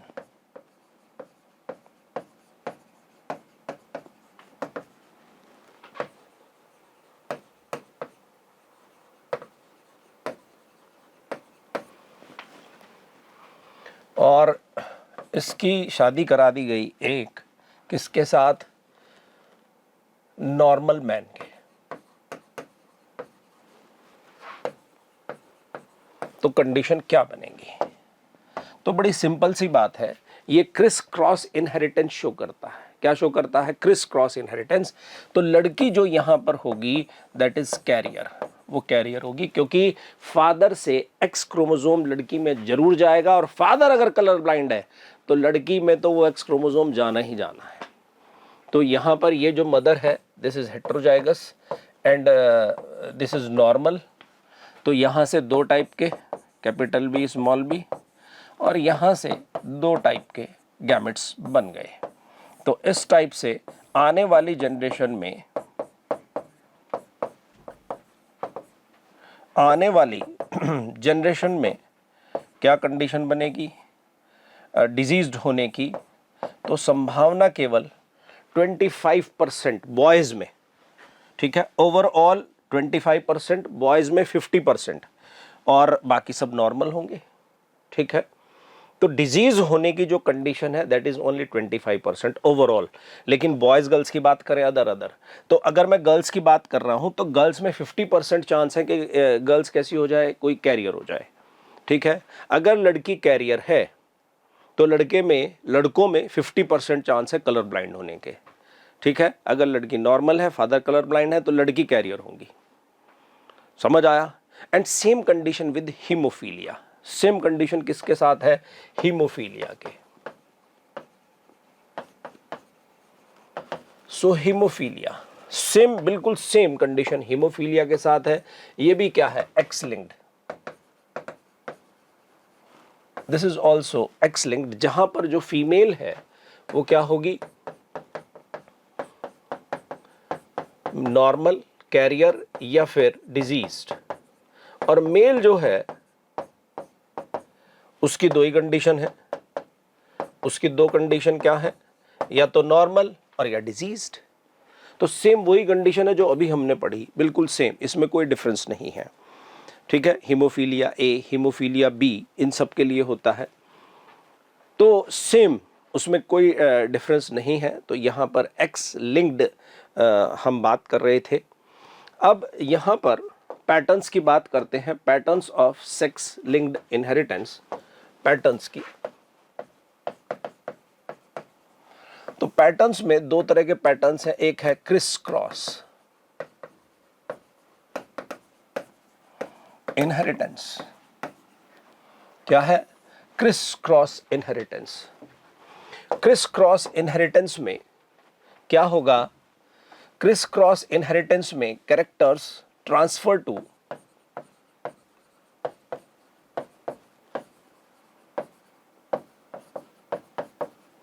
Opposite sex, character opposite sex में ट्रांसफर होगा, ठीक है। किस में ट्रांसफर होगा? अपोजिट सेक्स में ट्रांसफर होगा। अब ये दो टाइप का है। तो पहला आता है डाई एंड्रिक। डायएंड्रिक, डायएंड्रिक का मतलब क्या है? डायएंड्रिक का सीधा सा मतलब है कि कैरेक्टर फीमेल से मेल और फिर मेल से फीमेल, यानी कि mother to son and son to granddaughter अगर जा रहा है तो कहलाएगा डायएंड्रिक, ठीक है। लेकिन दूसरी कंडीशन इसमें जो आती है वो आती है die A gynaec.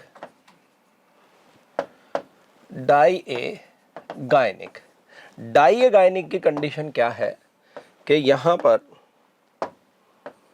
This is, इसका उल्टा कर देंगे। उल्टा कैसे? That is male to female and then finally male. तो यहां कौन है? Father, this is daughter and this is grandson. तो क्रिस क्रॉस इनहेरिटेंस कहलाता है। लेकिन दूसरा पैटर्न क्या आता है? That is non criss cross, non criss cross inheritance. क्या आता है? Non criss cross inheritance. और इसमें जो नॉन क्रिस क्रॉस मतलब transfer to the same sex, characters transfer to same sex. Same sex में कैरेक्टर का ट्रांसफर होगा। और कैसे होगा? उसे क्या कहते हैं? तो सबसे पहला आता है हॉलैंड्रिक। हॉलैंड्रिक, हॉलैंड्रिक मतलब male to male, male to male. और हॉलैंड्रिक कैरेक्टर्स में एक कैरेक्टर से आता है हाइपरट्राइकोसिस, कानों पर बालों का होना। आप यकीन मानिए कि अगर आपके दादाजी के फादर के कानों पर बाल हैं तो निश्चित तौर से आपके कानों पर बाल आएंगे। ठीक है, निश्चित तौर से। और ठीक है, तो वो हॉलैंड्रिक कैरेक्टर है। क्या है? हॉलैंड्रिक, मेल टू मेल ट्रांसफर होगा। इसी तरह से एक कैरेक्टर क्या आता है? होलोगाइनिक। होलोगाइनिक मतलब होलोगाइनिक। होलोगाइनिक का मतलब है that is from female to female, अगर कैरेक्टर ऐसे ट्रांसफर हो रहा है। So these are the patterns. ये सीधे सीधे पैटर्न्स हैं। सीधे पैटर्न्स में डायएंड्रिक या फिर डायगाइनिक या फिर ये तो हो गए क्रिस क्रॉस के। और नॉन क्रिस क्रॉस के कौन कौन से हैं? हॉलैंड्रिक एंड होलोगाइनिक। क्लियर? अब इसके बाद हम एक चीज और यहां पढ़ते हैं, और वो क्या है? दैट इज, एक होता है सेक्स लिमिटेड कैरेक्टर और एक होता है सेक्स इन्फ्लुएंस्ड कैरेक्टर। अब लिमिटेड और इन्फ्लुएंस्ड में क्या डिफरेंस है, इस बात को हमें समझना है। ठीक है, तो सेक्स लिमिटेड मतलब जीन जो है, gene present in both male and female. जो जीन है वो दोनों में प्रेजेंट है, मेल और फीमेल दोनों में, but the character appear according to sex। Sex के हिसाब से कैरेक्टर अपीयर होगा, तो मेल में होगा या फीमेल में होगा। एग्जाम्पल क्या है? Secondary sexual characters. क्या है? सेकेंडरी सेक्सुअल कैरेक्टर्स जो भी हैं, मेल में दाढ़ी मूंछ का आना और फीमेल में ना आना, लेकिन जीन दोनों में प्रेजेंट है। तो यहां पर जो कैरेक्टर है वो सेक्स की वजह से लिमिट हो गया है कि भाई इसमें होगा, इसमें नहीं होगा। सेक्स इन्फ्लुएंस्ड क्या है? ये भी present in both male and female, दोनों में प्रेजेंट होंगे, मेल फीमेल दोनों में प्रेजेंट होंगे, but influenced by sex, influenced by sex, लेकिन सेक्स के साथ इन्फ्लुएंस्ड होंगे। कैसे? एग्जाम्पल लेते हैं बाल्डनेस। बाल्डनेस, बाल्डनेस मतलब गंजापन। अब गंजेपन की अगर मैं बात करूं तो capital B capital B capital B small B and small B, तीन कंडीशन हो गई। अब यहां पर मैं लिख देता हूं कि भाई ये मेल है और इधर फीमेल है। ठीक है, मेल एंड फीमेल। अब समझने वाली बात है कि यहां मेल में क्या बाल्डनेस देखने को मिलेगी? यस, ऑफ कोर्स मिलेगी। क्या फीमेल में देखने को मिलेगी? यस। मेल हेट्रोजाइगस कंडीशन में भी गंजा होगा, ठीक है, लेकिन बस एक कंडीशन ऐसी होगी जिसमें वो गंजा नहीं होगा। फीमेल यहां भी नहीं होगी, यहां भी नहीं होगी। तो यहां पर ये जो चीज आ रही है, ये क्या हुआ, दिस इज इन्फ्लुएंस्ड, सेक्स से इन्फ्लुएंस्ड हो गया कैरेक्टर। समझ आया? तो इसे कहते हैं सेक्स इन्फ्लुएंस्ड कैरेक्टर। तो दो टाइप के कैरेक्टर हो गए, एक सेक्स लिमिटेड और एक सेक्स इन्फ्लुएंस्ड। क्या यहां तक बात क्लियर हुई? तो यहां तक आपको चीजें क्लियर हो गई। अब इसके बाद आगे हम पढ़ेंगे सेक्स डिटर्मिनेशन। क्या पढ़ेंगे बेटा? Sex determination. तो सबसे पहले सेक्स डिटर्मिनेशन किसे कहते हैं? तो बिल्कुल सरल भाषा में, किसी भी लिविंग ऑर्गेनिज्म की अर्ली लाइफ में उसके सेक्स को डिटरमाइन करना, एस्टेब्लिश करना, that is known as sex determination. क्या कहेंगे? द एस्टेब्लिशमेंट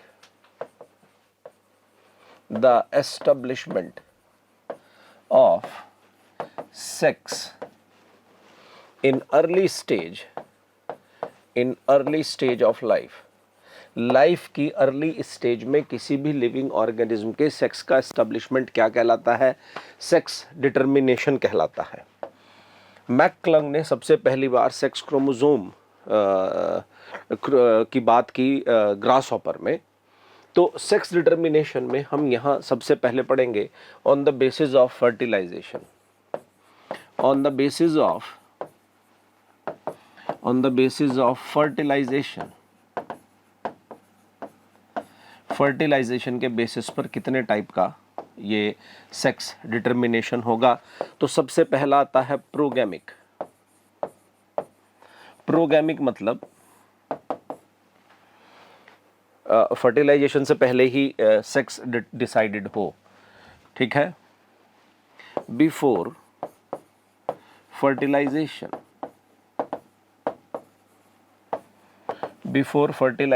अब बिफोर फर्टिलाइजेशन कैसे? जैसे एग्जाम्पल लेंगे हनी बी, ड्रॉन्स इन हनी बी, है ना। इसमें क्या होता है कि हमें पता है कि जिसका फर्टिलाइजेशन नहीं होगा वो मेल बनेगा। तो पहले डिसाइड हो गया या नहीं हो गया? जब पहले डिसाइड हो गया तो क्या बोलेंगे? प्रोगैमिक। दूसरा जो यहां पर इसका आता है वो कहलाता है सिनगैमिक। क्या कहलाता है? सिनगैमिक। सिनगैमिक का मतलब क्या है? At the time of fertilization, fertilization के टाइम जब ऐसा हो रहा हो, एट द टाइम ऑफ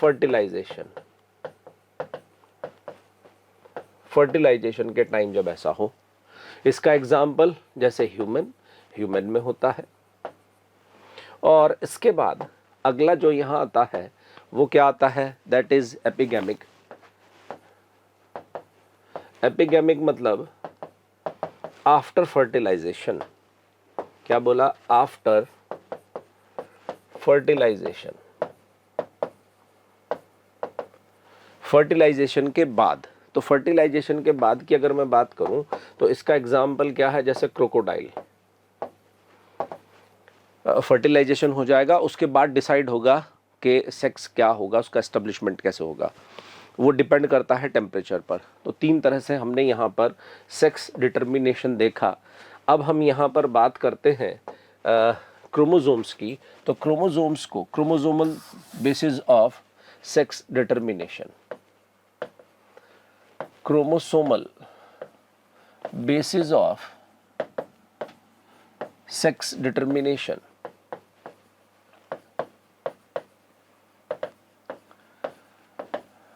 ठीक है, chromosomal basis of sex determination की हम यहां पर बात कर रहे हैं। क्रोमोसोमल ऑफ सेक्स डिटर्मिनेशन में मेन चीज कौन है? क्रोमोसोम। और क्रोमोसोम को दो जगह डिवाइड किया गया है। दो जगह कैसे डिवाइड किया गया है? एक क्रोमोसोम है, कौन से? यहां पर जो जिन्हें हम कहते हैं ऑटोसोम, और एक है एलोसोम।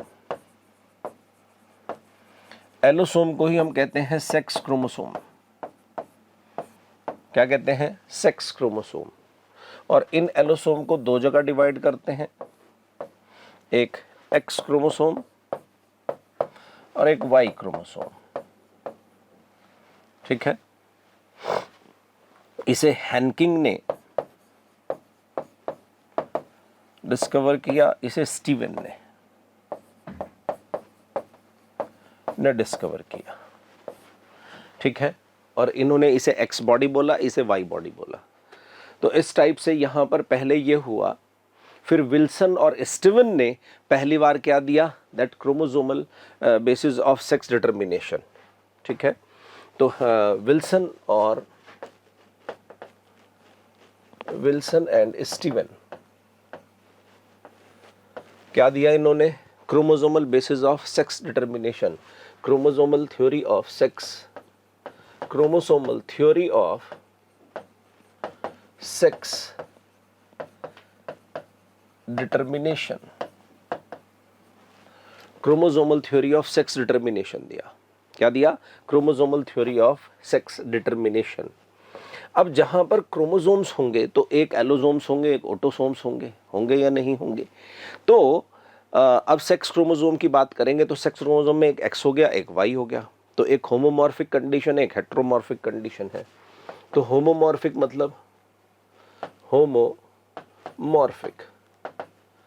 होमोमॉर्फिक मतलब when both the sex chromosomes are same in a diploid organism, किसी डिप्लॉयड ऑर्गेनिज्म में both sex chromosomes are same, जब एक जैसे हों, जैसे कि ये तो ऑटोसोम्स हो गए प्लस XX, ठीक है। तो जब यहां गैमेट्स फॉर्मेशन होगा तो सारे गैमेट्स कैसे बनेंगे, एक जैसे, तो होमोगैमेटिक कंडीशन बनेगी। तो गैमेट्स कैसे बनेंगे, A+X, सारे ही गैमेट्स ऐसे होंगे। तो ये क्या कहलाएगा, होमोगैमेटिक कंडीशन कहलाती है। क्या कहलाती है, this is called homogametic condition. दूसरी कंडीशन जो यहां पर आती है वो कहलाता है हेट्रोगैमेट्स।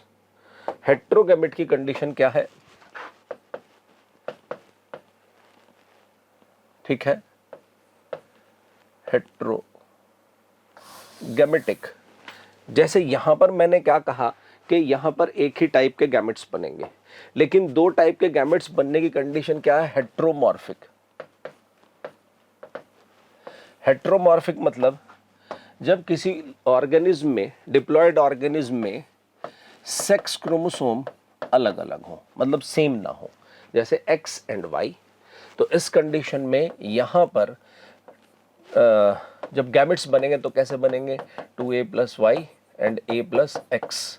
तो दो टाइप के गैमेट्स बन गए। तो ये कंडीशन क्या कहलाएगी, ये कंडीशन कहलाएगी heterogametic. This condition is called as heterogametic. ये कंडीशन हेट्रोगैमेटिक कहलाती है।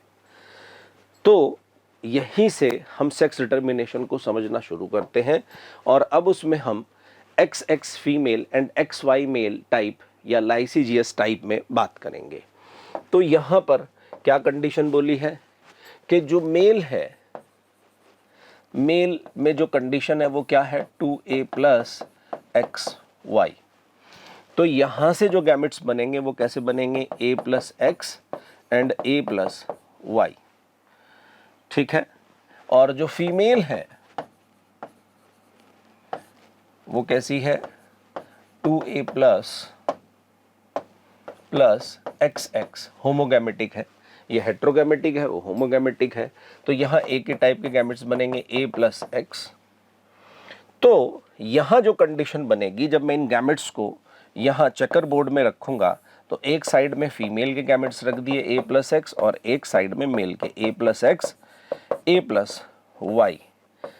तो आने वाली जनरेशन में 2A+XX एंड 2A+XY, तो 50-50% चांस होंगे। तो यहां से एक बात समझ आती है कि आने वाली जनरेशन में जहां पर XXXY टाइप है, वहां पर जो सेक्स है आने वाली जनरेशन का, वो डिपेंड करता है हेट्रोगैमेटिक जो भी गैमेट्स बना रहा है। तो ह्यूमन में ये काम मेल करता है। तो हमारे समाज में ये बड़ा मिसकंसेप्शन है कि लड़का या लड़की ये डिपेंड करता है फीमेल पे, नहीं, ये मेल पर डिपेंड करता है। तो इसका एग्जाम्पल क्या हो गया, इसका एग्जाम्पल है ह्यूमन। ह्यूमन में ऐसा देखने को मिलता है। ड्रोसोफिला, ड्रोसोफिला में ऐसा होता है, ठीक है। तो ह्यूमन में क्या होगा, XX फीमेल एंड XY। इसके बाद अब आगे आते हैं और यहाँ पर दो कंडीशन है। एक कंडीशन में ZW फीमेल यानी कि 2A plus ZW and 2A plus ZZ ये मेल है। तो यहाँ पर ये क्या है, this is female and this is male. तो यहाँ फीमेल हेट्रोगैमेटिक है, फीमेल दो टाइप के गैमेट्स बनाएगी और मेल एक टाइप के। तो फीमेल के दो टाइप के गैमेट्स A प्लस Z और A प्लस W और मेल के A प्लस Z। तो यहाँ पर जो आने वाली जनरेशन है उसका सेक्स किस पर डिपेंड करेगा, 2A plus ZZ 2A plus ZW। That is totally depend on, ये किस पर डिपेंड करेगा, हेट्रोगैमेटिक यानी कि फीमेल के गैमेट्स पर डिपेंड करेगा। इसका एग्जाम्पल क्या हो सकता है, इसका एग्जाम्पल क्या हो सकता है, इसका एग्जाम्पल है बर्ड्स। बर्ड्स में जैसे रूस्टर जो ये मुर्गियां होती हैं, ठीक है, रेप्टाइल्स, सम रेप्टाइल्स, वहां पर ऐसा होता है। इसके बाद आगे आते हैं, यहाँ पर जो फीमेल है वो 2A प्लस XX है, जबकि जो मेल है उसमें एक क्रोमोसोम कम होगा, 2A प्लस X0। तो जो मेल है वो हेट्रोगैमेटिक है, उसमें दो टाइप के गैमेट बनेंगे। तो सेक्स डिटर्मिनेशन यहाँ इस पर डिपेंड करेगा। तो यहाँ से एक ही टाइप के गैमेट बने, कौन कौन से, 2A प्लस X और यहाँ से A प्लस X और A प्लस 0, दो टाइप के गैमेट्स बन गए। तो यहाँ आ गया 2A प्लस XX और यहाँ आ गया 2A प्लस X0। एग्जाम्पल क्या है इसका, एग्जाम्पल है ग्रास ऑपर, ग्रास ऑपर, ठीक है, कॉकरोच, कॉकरोच, एस्कैरिस, एस्कैरिस। तो ये सब इसके एग्जाम्पल हैं। तो याद रखना है कि जहां भी जो भी मतलब सेक्स डिटर्मिनेशन में जहां सेक्स क्रोमोसोम की वजह से हो रहा है, वहां पर आने वाली जनरेशन का जो सेक्स है वो डिपेंड करेगा, जो हेट्रोगैमेटिक पेरेंट होगा उस पर डिपेंड करेगा, ठीक है। चले आगे। अब एक कंडीशन आती है हैप्लॉइड डिप्लॉइड मैकेनिज्म। क्या आता है बेटा, हैप्लॉइड डिप्लॉइड मैकेनिज्म आता है। तो ये मैकेनिज्म मिलता है हनी बी। हनी बी में, हनी बी में क्या होता है कि यहां पर एक फीमेल है, ये क्या है, फीमेल, और फीमेल में 2n is equals to 32 chromosomes है, ठीक है। क्रॉस करा रहे हैं किसके साथ, मेल के। तो मेल क्या होगा, n इज इक्वल्स टू 16, क्योंकि वो हैप्लॉइड होता है। तो यहां से जब इनका क्रॉस कराएंगे, ठीक है, तो यहां क्या होगा, माइटोसिस, और माइटोसिस से यहां गैमेट्स बनेंगे। यहां क्या होगा, मियोसिस, यहां क्या होगा, मियोसिस, और मियोसिस से n इज इक्वल्स टू 16 और माइटोसिस से n is equals to 16 gametes बन गए, ठीक है। अब ये जो फीमेल में गैमेट्स बने हैं इनकी दो कंडीशन है। यहां पर दे आर फर्टिलाइज्ड, और फर्टिलाइज्ड होकर 2n is equals to 32 condition बनी। So these all are females. लेकिन यहां पर जो अनफर्टिलाइज्ड है, अनफर्टिलाइज्ड जो एग है, n is equals to 16, they become male और ड्रॉन। इन्हें मेल या ड्रॉन कहते हैं। अच्छा, यहां ये सब कौन है, दीज आर फीमेल्स, ये सब फीमेल्स है। अब फीमेल्स में क्वीन या वर्कर दो टाइप होंगे, वर्कर और क्वीन, ठीक है, दो टाइप होंगे। ये इनके खाने पर डिपेंड करेगा, इन्हें बी ब्रेड खिलाएंगे, इसे रॉयल जेली खिलाएंगे, तो ये क्वीन बनेगी, इधर वर्कर बनेंगे, वर्कर स्ट्राइल होते हैं, तो फीमेल है। तो यानी कि यहां पर जो सेक्स है वो किस पर डिपेंड कर रहा है, प्लॉइडी पर। हैप्लॉइड है तो मेल और डिप्लॉइड है तो फीमेल। समझ आया। अब यहां पर ये कुछ ऐसे बच्चे हैं जिनका बाप नहीं है, दादाजी नाना जी हैं पर बाप नहीं है, बिना बाप के बच्चे हैं ये वाले, ठीक है। इसके बाद अब हम ह्यूमन जेनेटिक्स की बात करेंगे। तो बड़ी सीधी सी बात है कि देखो, ह्यूमन में मेंडल ने जैसे एक्सपेरिमेंट किए थे वो एक्सपेरिमेंट करना पॉसिबल नहीं है, हो ही नहीं सकता किसी भी तरह, ठीक है। तो अब ह्यूमन में अगर हमें पता करना हो कि किस तरह से पैटर्न है कैरेक्टर्स का जाने का, तो उसका एक तरीका है पेडिग्री एनालिसिस। पेडिग्री किसे कहते हैं, व्हाट इज पेडिग्री? तो देखो, पेडिग्री जो है मतलब गांव में आपने देखा होगा कि गांव में कभी कभी कुछ उन्हें भाट या भट्ट लोग भी बोलते हैं, वो आते हैं और उनके पास बड़े बड़े पोथे होते हैं जिसमें लिखा होता है कि ये इसका पुत्र है, ये इसका पुत्र, ये इसका पुत्र, वो बहुत सारी जनरेशन तक बताते हैं, समझ आ गया? तो वो पेडिग्री है, यानी कि किसी भी फैमिली का जनरेशन टू जनरेशन एक चार्ट अगर हम बनाएं, वो क्या कहलाता है? वो पेडिग्री कहलाता है। That is called pedigree. समझ आ गया? वो क्या कहलाता है? पेडिग्री। तो इस पेडिग्री में कुछ सिंबल्स यूज किए जाते हैं, जैसे मैं यहाँ पर देख पा रहा हूँ कि यहाँ पर ये मेल का है, ये वाला सिंबल, और अगर ऐसा गोल सिंबल है, दिस इज फॉर फीमेल। ऐसा सिंबल है तो सेक्स नहीं पता हमें उसका, ठीक है, वो मेल है फीमेल है। अगर इन्हें डार्क कर दिया जाए तो अफेक्टेड इंडिविजुअल्स हो जाएंगे। दिस इज फॉर मेटिंग, ये मैरिज का सिंबल है, ये मेल है, ये फीमेल है, इनके बीच में सिंगल लाइन है तो मेटिंग। दो लाइन है तो क्लोज रिलेशन में मैरिज हुई है, कौन से जीनियस मेटिंग बोलते हैं इसे। अच्छा, यहाँ पर ये दोनों पेरेंट्स हैं और नीचे की तरफ ये दोनों क्या हैं? इनके बच्चे। अब बच्चों में पहले लड़की हुई फिर लड़का हुआ, तो उसी सीक्वेंस में लिखे हुए हैं, ठीक है। तो parent above and children below, हमेशा ऐसा ही लिखा जाएगा। इसके बाद parents with male child affected with disease, यानी कि यहाँ this is father, this is mother, और यहाँ पर क्या हुआ? ये इनका अफेक्टेड चाइल्ड। और इसके बीच में अगर मैं यहाँ 5 लिख दूँ तो 5 अनअफेक्टेड ऑफ स्प्रिंग्स ऐसे लिखे जाएंगे। तो ये कुछ सीधे तौर पर बिल्कुल क्या हैं? These are some symbols which we use in pedigree analysis. अब पेडिग्री एनालिसिस में यहाँ पर ये एनसीईआरटी में दी हुई पेडिग्री है, जिसमें पहली पेडिग्री जो है वो किसकी है? ऑटोसोमल डोमिनेंट ट्रेट की है। ऑटोसोमल डोमिनेंट ट्रेट को कैसे पहचानते हैं? ऑटोसोमल डोमिनेंट ट्रेट को पहचानने के दो तरीके हैं कि मदर फादर अगर नॉर्मल है तो कोई भी बच्चा अफेक्टेड नहीं होगा। मदर फादर अफेक्टेड हो और कोई बच्चा नॉर्मल हो, दो कंडीशन हो गई।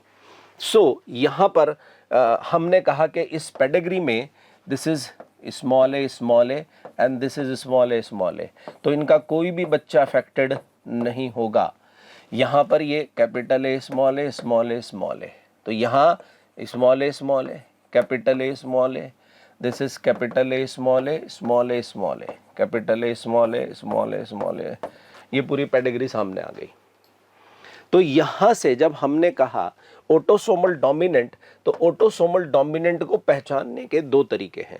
दो तरीके कौन कौन से हैं?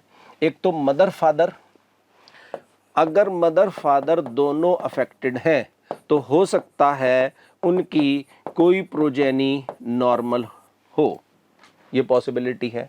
और दूसरी क्या है कि मदर फादर दोनों ही नॉर्मल हैं तो उनका कोई भी बच्चा अफेक्टेड नहीं होगा। ये दो कंडीशन यहाँ पर बताती हैं।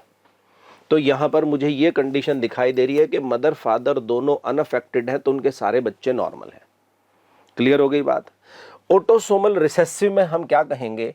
ऑटोसोमल रिसेसिव में कि मदर फादर नॉर्मल है, देखो ये रहे, both mother and father are normal, लेकिन इनका कोई बच्चा अफेक्टेड दिखाई दे सकता है, ठीक है। जैसे यहां पर ये मदर फादर नॉर्मल है लेकिन इनका कोई बच्चा अफेक्टेड दिखाई दे सकता है। अच्छा, ये कैपिटल ए भी हो सकता है और कैपिटल ए स्मॉल ए भी हो सकता है। इसकी भी कंडीशन ऐसी है, इसकी भी कंडीशन ऐसी है, कुछ भी हो सकता है। ये तो ये भी सेम कैपिटल ए स्मॉल ए कुछ भी हो सकता है, ठीक है। तो ये दो पेडिग्री एनसीईआरटी में दी हुई हैं। पहली पेडिग्री ऑटोसोमल डोमिनेंट की है और दूसरी पेडिग्री ऑटोसोमल रिसेसिव ट्रेट की है।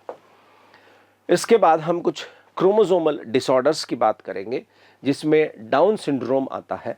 डाउन सिंड्रोम 21 ट्राइसोमी कहते हैं इसे। और यहाँ पर अगर मैं बताऊं तो ये क्या हो जाएगा? ये इसमें कंडीशन क्या बनेगी? यहाँ पर यहाँ 44 ऑटोसोम्स होते हैं, लेकिन यहाँ एक ऑटोसोम और बढ़ जाएगा, +1 is equals to 45 autosomes plus XY। तो टोटल कितने हो गए? 46 क्रोमोसोम्स हो गए। यहाँ इस बात को समझाया गया है कि ह्यूमन क्रोमोसोम को अगर मैं यहाँ देखूं तो ये फर्स्ट पेयर है, सेकंड, थर्ड, फोर्थ, फिफ्थ, 6, 7, 8, 9, 10, 11, 12, 13, 14, 15, 16, 17, 18, 19, 20, 21। तो यहाँ 20, 21। तो अगर हम यहाँ देखें तो यहाँ पर सब जगह 2-2 क्रोमोसोम्स हैं होमोलोगस, यहाँ 3 हो गए, यानी कि 23rd पेयर में जो 23rd पेयर बनना चाहिए था वहाँ 3 हो गए, 3 ट्रिपलेट हो गए यहाँ पर। तो ये कहलाएगा 21 ट्राइसोमी। 21 ट्राइसोमी की पहचान क्या है? सबसे पहले जो पीछे का सर होता है ये फ्लैट हो जाता है, चपटा हो जाता है, इसमें उभार नहीं होता, और जो फिंगर टिप्स है उसमें लूप्स बन जाते हैं बहुत सारे। पाम क्रीज, ये जो हाथ है, अगर हम अपने हाथ की हथेली देखें तो उसमें ऐसे एक रेखा है, एक रेखा ऐसे, एक ऐसे, इनमें कुछ नहीं होता, बस एक सीधी रेखा ऐसे होगी आर पार, एक सीधी रेखा बिल्कुल ऐसे आर पार होगी, उसे पाम क्रीज कहते हैं, ठीक है। और इनका फेस जो होता है ब्रॉड, चौड़ा होगा और चपटा सा होगा बीच में से, ठीक है। जो इनकी जीभ है वो कैसी होगी? चौड़ी, और व्रिंकल, उसमें ऐसे ऐसे ऐसे व्रिंकल होंगे। इसके बाद और heart disease, congenital heart disease इनमें देखने को मिलेगा। इसके बाद अगला हम पढ़ते हैं क्लाइनफेल्टर सिंड्रोम। क्लाइनफेल्टर सिंड्रोम्स का कारण क्या है कि यहाँ पर additional copy of x chromosome, एक एक्स क्रोमोसोम ज़्यादा हो जाता है। तो यहाँ पर अगर मैं बात करूँ तो क्रोमोसोम नंबर कितने हो जाएंगे? 47 होगा, यहाँ 47। तो यहाँ क्रोमोसोम नंबर कितने हो जाएंगे? 47, यानी कि 44 plus XXY is equals to 47। तो 47 क्रोमोसोम नंबर्स हो जाएंगे। क्या हो जाएंगे? 47 क्रोमोसोम्स नंबर हो जाते हैं। अब इनकी कंडीशन क्या है? यहाँ पर जो इनकी बॉडी है मस्कुलिन, देखने में आदमी है, लेकिन साथ में गायनेकोमैस्टिया है, यानी कि इसमें जो मेमोरी ग्लैंड्स हैं वो डेवलप हो जाती हैं और लंबे होंगे, लिम्स लॉन्ग होंगे इनके, और ये स्ट्राइल होते हैं। देखो जहाँ भी ऑड नंबर है क्रोमोसोम का वहाँ स्टेरिलिटी अपने आप आ जाएगी, क्योंकि मियोसिस पॉसिबल नहीं है।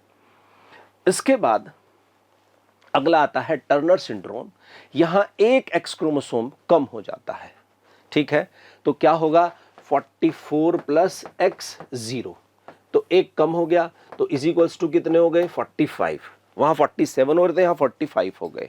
तो ऐसी फीमेल्स क्या होती हैं? स्ट्राइल होती हैं, इनकी ओवरीज रूडिमेंट्री होती है, और इनका छोटा कद होगा, वेब्ड ये नेक होगा, यहाँ से गर्दन चौड़ी हो जाएगी, और इनमें सेकेंडरी सेक्सुअल कैरेक्टर्स दिखाई नहीं देते। तो इसे क्या कहते हैं? This is called Turner syndrome. ये टर्नर सिंड्रोम कहलाता है। क्या कहलाता है? Turner syndrome. तो यहाँ तक एनसीईआरटी के बेसिस पर जो कुछ था इस चैप्टर में वो सब इंक्लूड कर दिया गया है। बाकी मैं आपके अच्छे भविष्य की कामना करता हूँ। इसी के साथ थैंक यू वेरी मच।